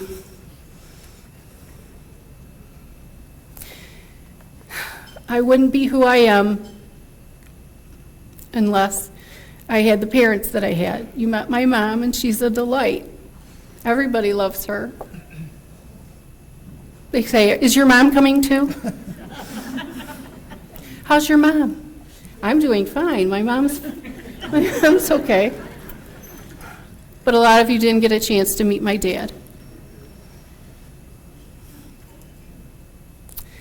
He was passionate and compassionate and a man's man. He was way ahead of his time in a lot of different ways. I wouldn't be here if he hadn't shared his motivation for passion. If you love something, you do it all the way. There's many more things I could tell you about my father, but most of all, that I loved him with all my heart. And the 31 years on this earth that we haven't had him have been hard. But I want to share a story with you. He told me once that if someone loves you, the love never goes away. I was scared to death last year. I had cancer. They took my thyroid out. I was on the table being tested for parts of cancer that may have escaped. I was going to have to take radioactive treatment. I was scared out of my mind. And I do this a lot. I ask my dad, Dad, what would you do? Dad, I'm scared to death. And I can't move. And because I was off my Synthroid for so long, those of you that know that, my body was twitching all over the place. And I said, Dad, I really need you. And somebody held my hand. I do believe that he's always there, and he's never left my side.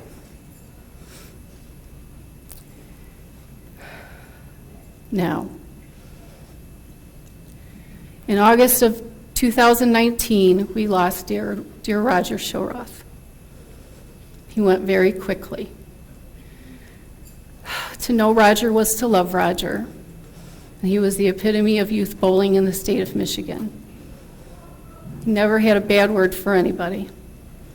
I miss him to this day.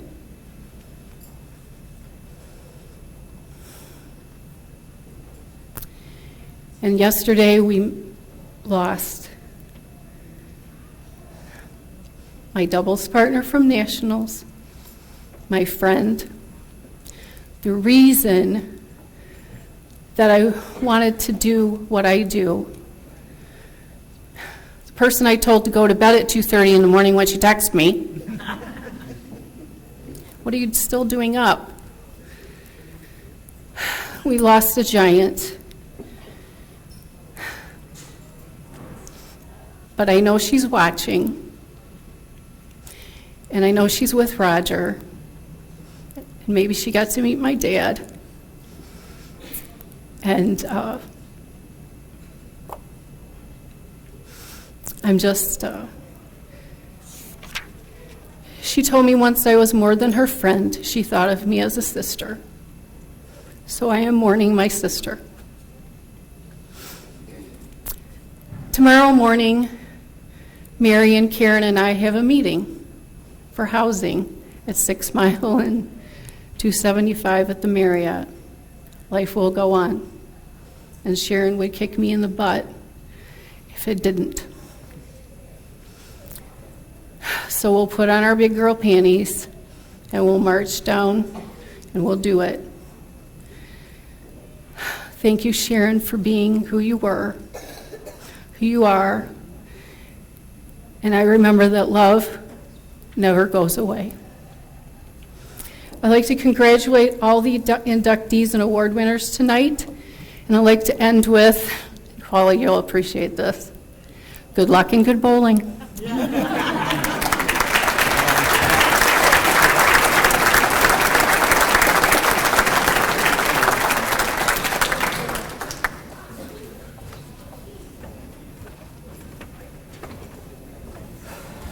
Wow, I'm just wiping tears myself.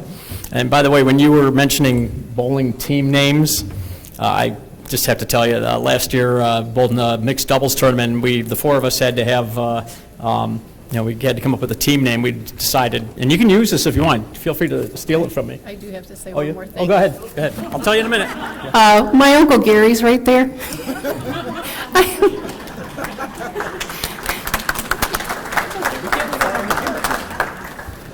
We can't leave out Uncle Gary.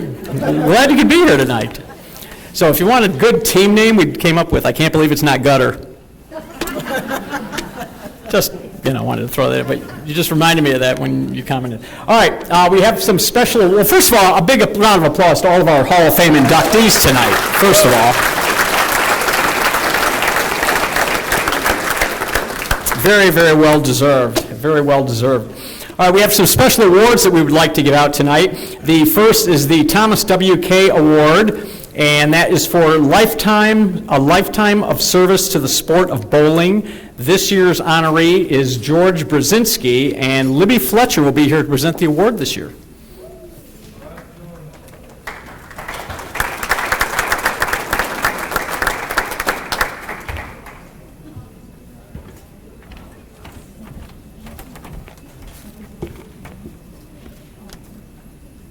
Thank you, Paul.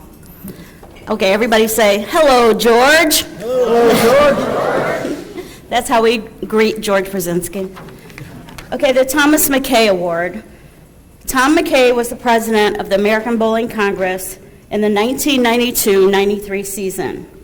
George Pribola suggested to the Hall of Fame committee to establish the Thomas W. McKay Award to recognize the person who has made major contributions to the advancement of bowling during their lifetime. This award began being awarded in 1993. In 2010, George Brzezinski was MDUSBC director until today. He served 4 years as president and 4 years as vice president, and was also a Michigan State USBC director. George has volunteered for many events, has done many award presentations, league officer workshops whenever needed without hesitation. For all his contributions, I am proud to present George Brzezinski with the Thomas W. McKay Award.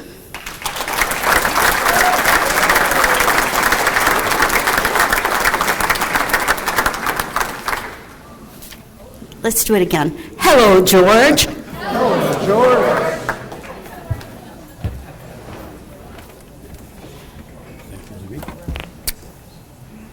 Congratulations, George. Thank you. Well deserved. Well deserved. Congrats, George. Thank you. Oh, sorry, Libby was ahead of me. Can you hear me? Yep. Okay, the first thing I'm going to do is explain the Hello George part. Okay? This started on Tuesday nights at 300 Bowl. I bowled with Mark Martin and the rest of his team, and we play a game called Hello George. That involves the dollar bill, not me. Of course, first time I showed up at 300 Bowl, Mark and the team started yelling, "Hello, George." And that's where the Hello, George comes from. But if you guys have any dollar bills, I can use them because I lost a ton of them. Anyways, I thank Libby for that nice introduction. I want to congratulate all of the Hall of Famers up here.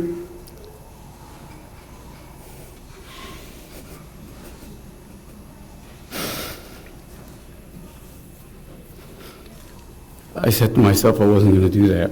I really don't know why I'm getting this award, because I've enjoyed the 12 years, 12 years on the board, attending all of the tournaments where I officiated, and I found myself to be very grateful that I wasn't actually bowling, because I got to watch all these other bowlers suffer.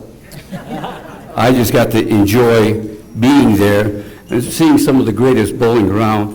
Because as mentioned before, the Detroit area has some of the greatest bowlers around, including people like the legend Mr. Harry Sullins, who's sitting in the audience over there. Anyways, I thank the committee for nominating me for this award. I look forward to doing a lot more work with the association as far as tournaments, fundraisers, etc. Matter of fact, we just had a couple of tournaments in the last week or so. Yesterday we had our Queens, which we had a great turnout for. Some of the participants are sitting here in the audience. There's a lot more to come up, and I hope to be doing this for some time to come. So I thank the committee for nominating me for this award, specifically Mike DeRusi, who jumped out and said, "We're going to nominate George for this," and unfortunately the rest of the committee went right along with it. Nobody said no. And I'd like to also thank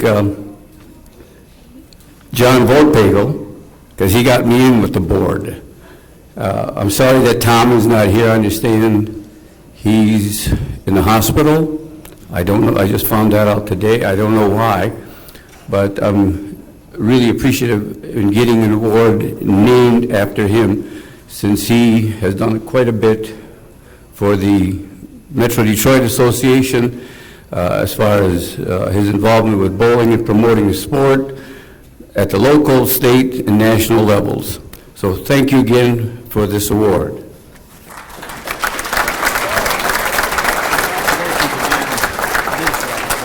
Good job. Congrats again, George.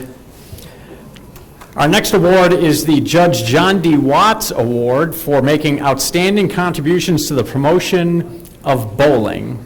And the honoree is our good friend Mark Martin. I don't think there's an award left to give Mark. I think that's the last one. But in any event, Phil Goodman is here to present Mark with this great honor.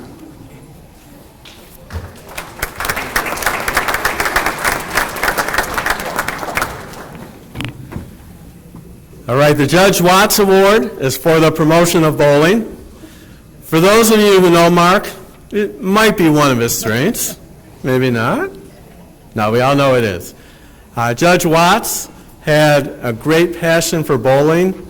He also had a passion for the media. He became a traffic court judge in 1931 and was there for about the same number of years that Mark is the association president. The other two things that they both have in common, one is a passion for bowling, and the other is they started TV shows. So Judge Watts started the first court TV show called Traffic Court. Mark started, though there are bowling shows, the first local association television show, Bowling Showcase. We all know that.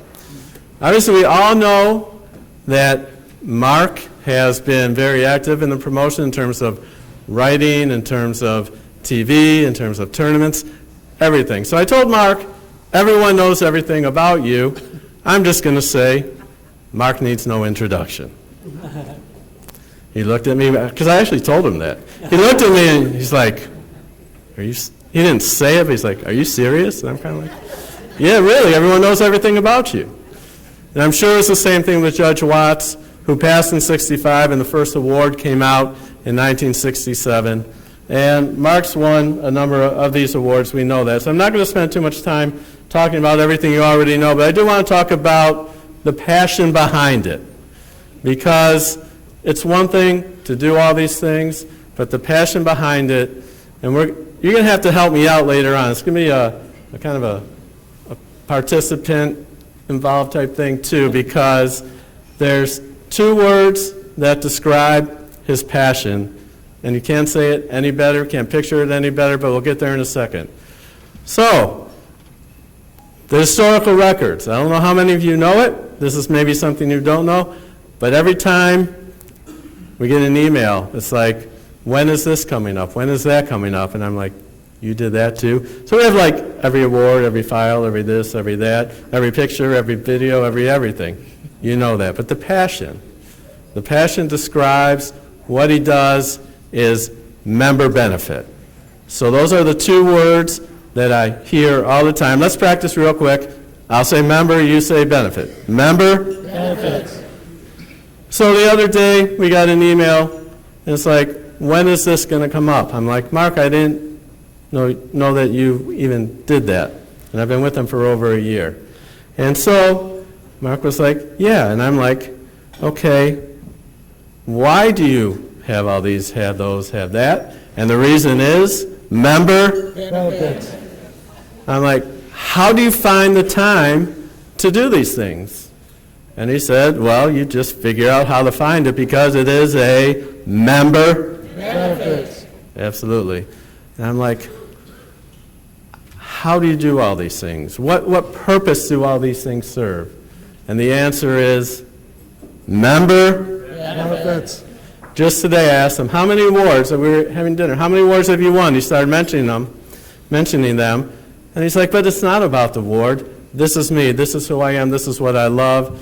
It's serving the people that he loves, because everything he does is a member benefit. So let me bring Mark up here, and I want to tell you that he's been a great boss, a great mentor, a brother, a friend, and really a true leader in both the activity of bowling and the promotion of bowling, which is this, what award is what about. He is a true leader, and he is a member benefit to all of us. So let me introduce Mark Martin and present the award to him.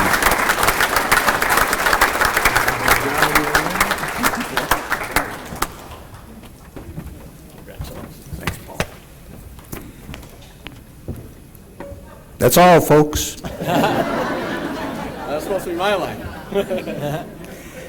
First off, I'd like to congratulate the award winners tonight and also the Hall of Fame inductees. All well-deserved, and this has been a great night. Appreciate all of you being here.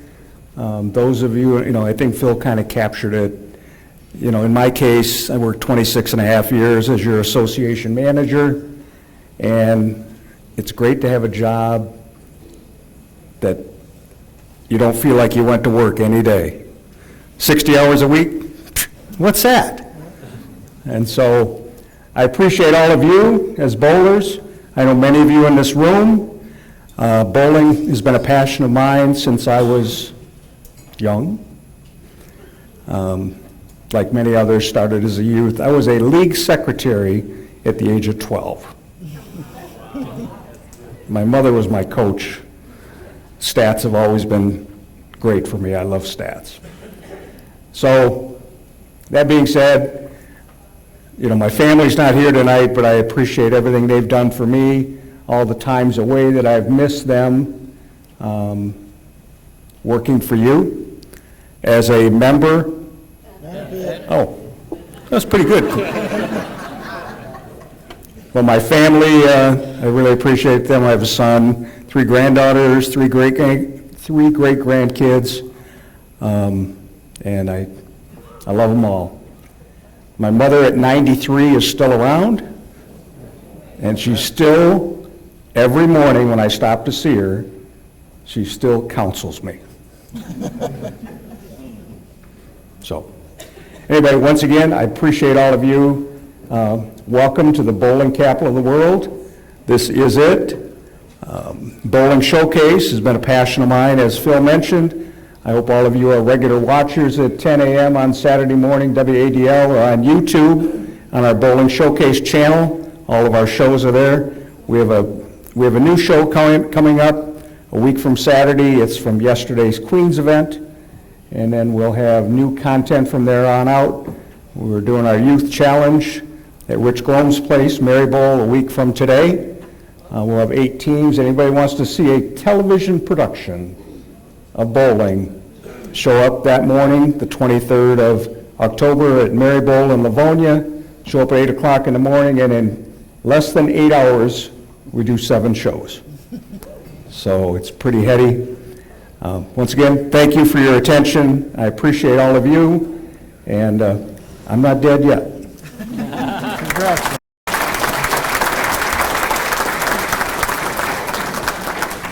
Well, thank you, Mark, for all that you have done for us. It has been a true member. I thought I was the only one saying that at this point. All right, our final award tonight is the George Pergola Industry Award, and that is an award for making outstanding contributions to the sport of bowling as a center owner. And let's face it, for our sport, it has to happen in the centers. I mean, you don't go to the beach or the golf course or the tennis court to bowl instead. I mean, you have to do it in our bowling centers. So our honoree tonight is Rich Glum, and presenting the award to him is Chrissy and Lauren Glum.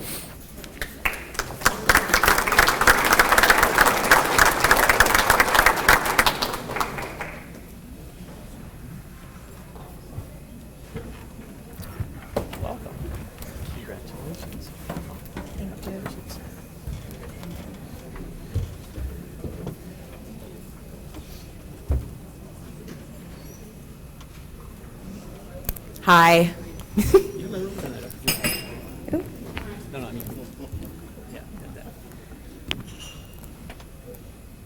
Okay. Many of you knew me and my father and my husband as the owner of Maryville Lanes, but to us and many others, he is so much more than that. Since 1978, longer than I've been alive, my dad has been in the bowling industry. He has worked his way up in the industry as a co-owner of Maryville Lanes through so much dedication, drive, and his love for helping others. As a kid, I remember my dad coming home from work and being excited about the happenings at work. For a short time, he was a DJ at Clover Lanes in Livonia, and I remember me and my friends playing Guess That Song at my birthday parties, with his DJ setup. As the years progressed, the purchase of Maryville took place, and my dad's drive in becoming an amazing role model for not only me, but all the employees at Maryville grew. For more than 6 years now, my dad and Maryville have donated the funds to allow Maryville youth teams to attend the state's youth tournament, along with providing families that cannot financially afford for their children to join these youth leagues to be able to have the same experience as everyone else, even to the extent of helping with the purchases of the bowling uniforms. All my dad wants is for the bowling community to succeed. That would be as small as helping someone afford a meal to supporting their bowling careers. He allows for equipment exchanges and gives the youth many chances to qualify for the Junior Gold. All our youth coordinator has to do is request a Junior Gold qualifier, and my dad is already calling to schedule time. Every person who walks in that building is greeted with the utmost respect from my dad. I kid you not, he is the kindest person I know.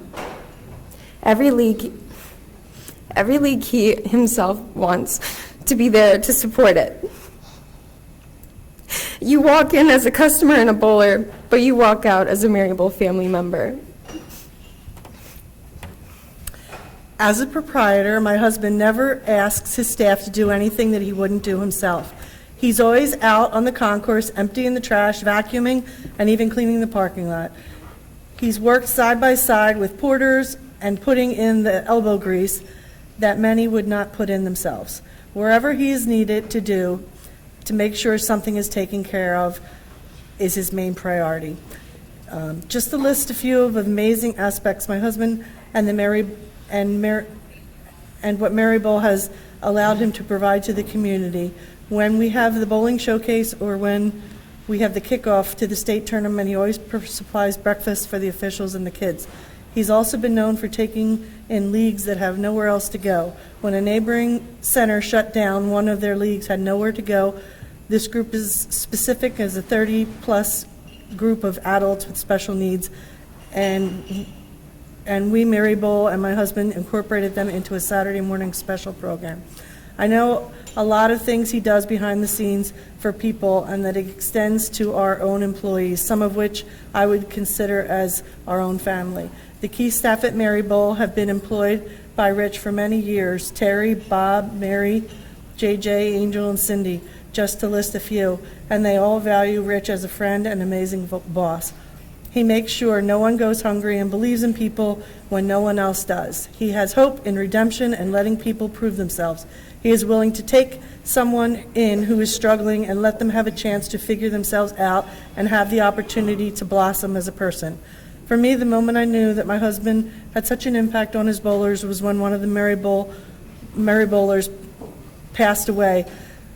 They were a youth parent and helped a lot with the tournaments and simply loved being at Maryville and being a part of the Maryville family.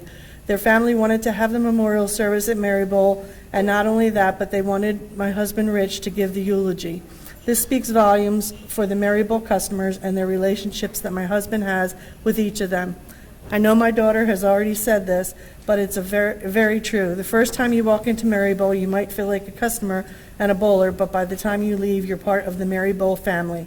And Rich has that kind of impact on each and every person in that family. We are so proud of our Our father and and your husband. Right, for all that he has accomplished these many years. And we are also elated to see him being recognized for all his hard work and dedication with the George Prevola Award.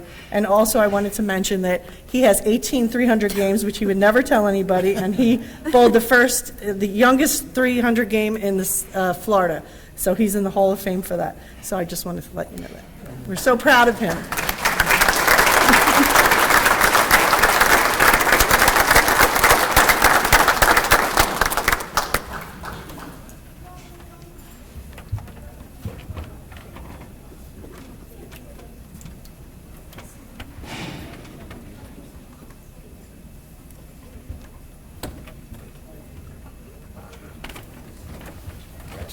Thank you. Very well deserved. Thank you.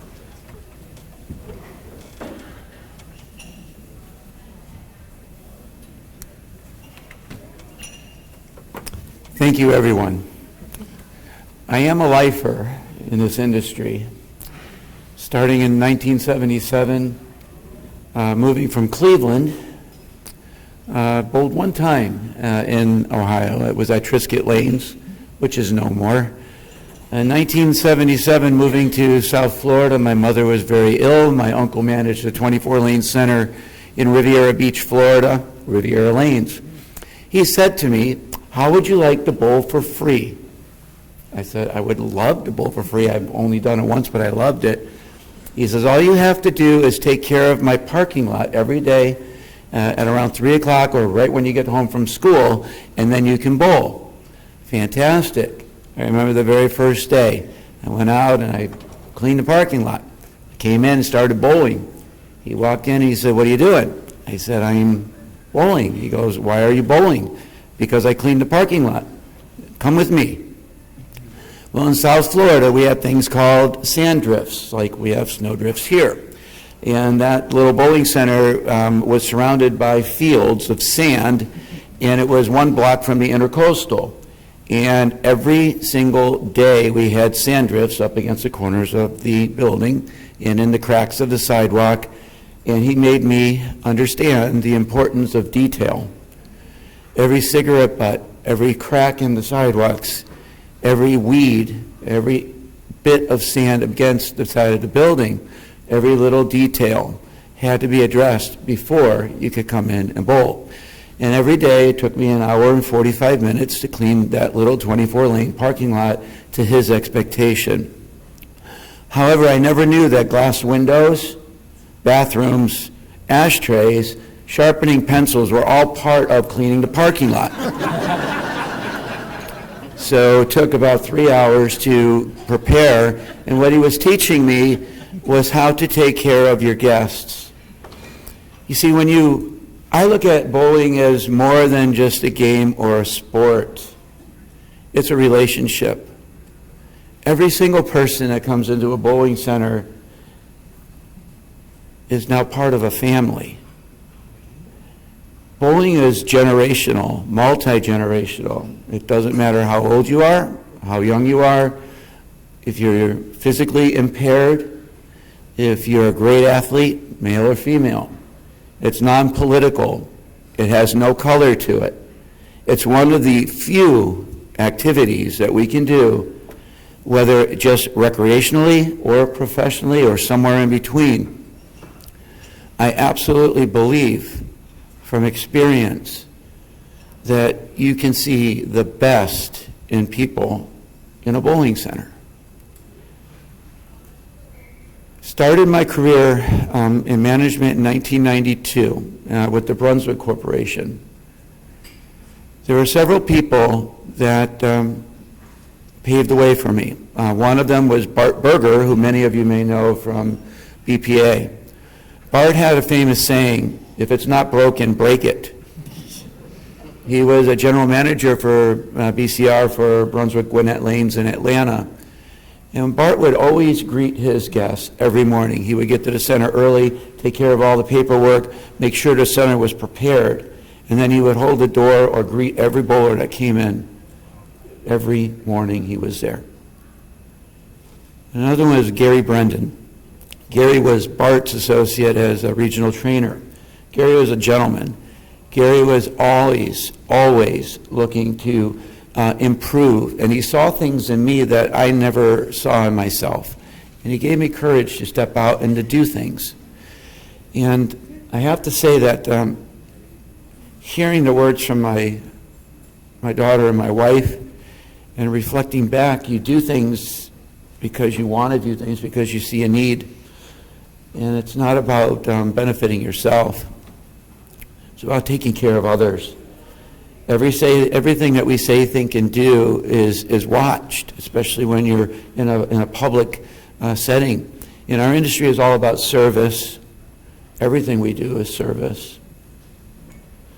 And I think the people that are here, like Ann, and having the experience of working alongside with Ann, and of course all the folks from the State Association. And I've learned so much from you, Mark, over the years.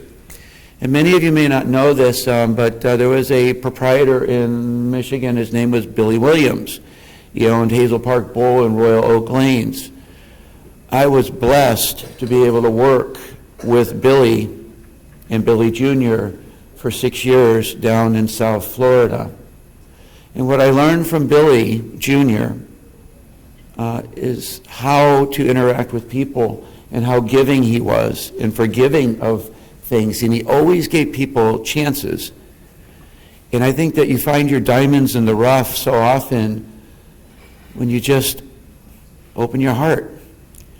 And I just want to thank all of you for being here today.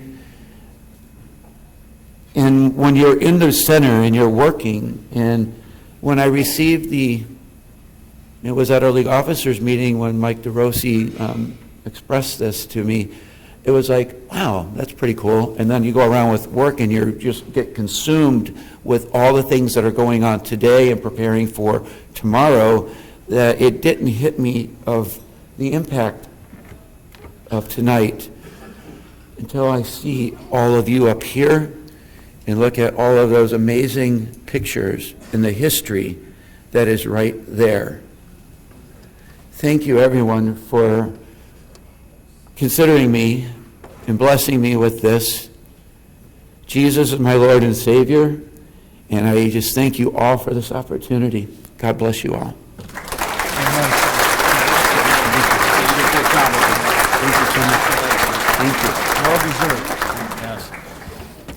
Congratulations, Rich. And by the way, if you haven't seen Rich's tie, you need to go see it. It's a Fred Flintstone bowling tie. I've never seen it before.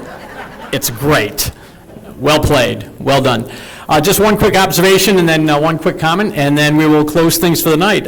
First of all, this night never disappoints me. I come in knowing that when we get our speeches, people are going to come back to one central theme about our sport, and that is relationships. It's friends, parents, grandparents, special times with our kids, nieces, nephews, aunts, uncles. That's what this sport is, and I think more than any other sport that's out there. And it's something that I come in every year, and it means so much to me to hear about all of those relationships, because I have the same thing. Some of the closest friends in my life are people that I bowl and bowled with. So that's just to me the high point of the night. And just as a closing comment, I just want to once again, and I do this every year, but remember that our future are our kids. So however you're involved in the sport, anything you can do to make these kids' youth leagues the funnest, most incredible, fantastic thing that kids could ever do. We need to get the elementary school kids. I wish we could get the athletic directors of the school districts to make bowling as a physical education activity for the elementary school kids, because let's face it, it's a high school varsity sport, as you all know. And you don't just go start playing on the football team in 10th grade, 9th grade because you just want to. You've started through middle school. Same thing with all the other sports. Well, it's the same thing with bowling. We got to get our kids starting young, so we got to make it fun, got to make it something that they want to do more than anything else. And again, those kids are going to be the future of our sport. So again, congratulations to all of our award winners and honorees tonight. It has been a fantastic night. Drive safely heading home, everybody, and we will see you again next year when we do this.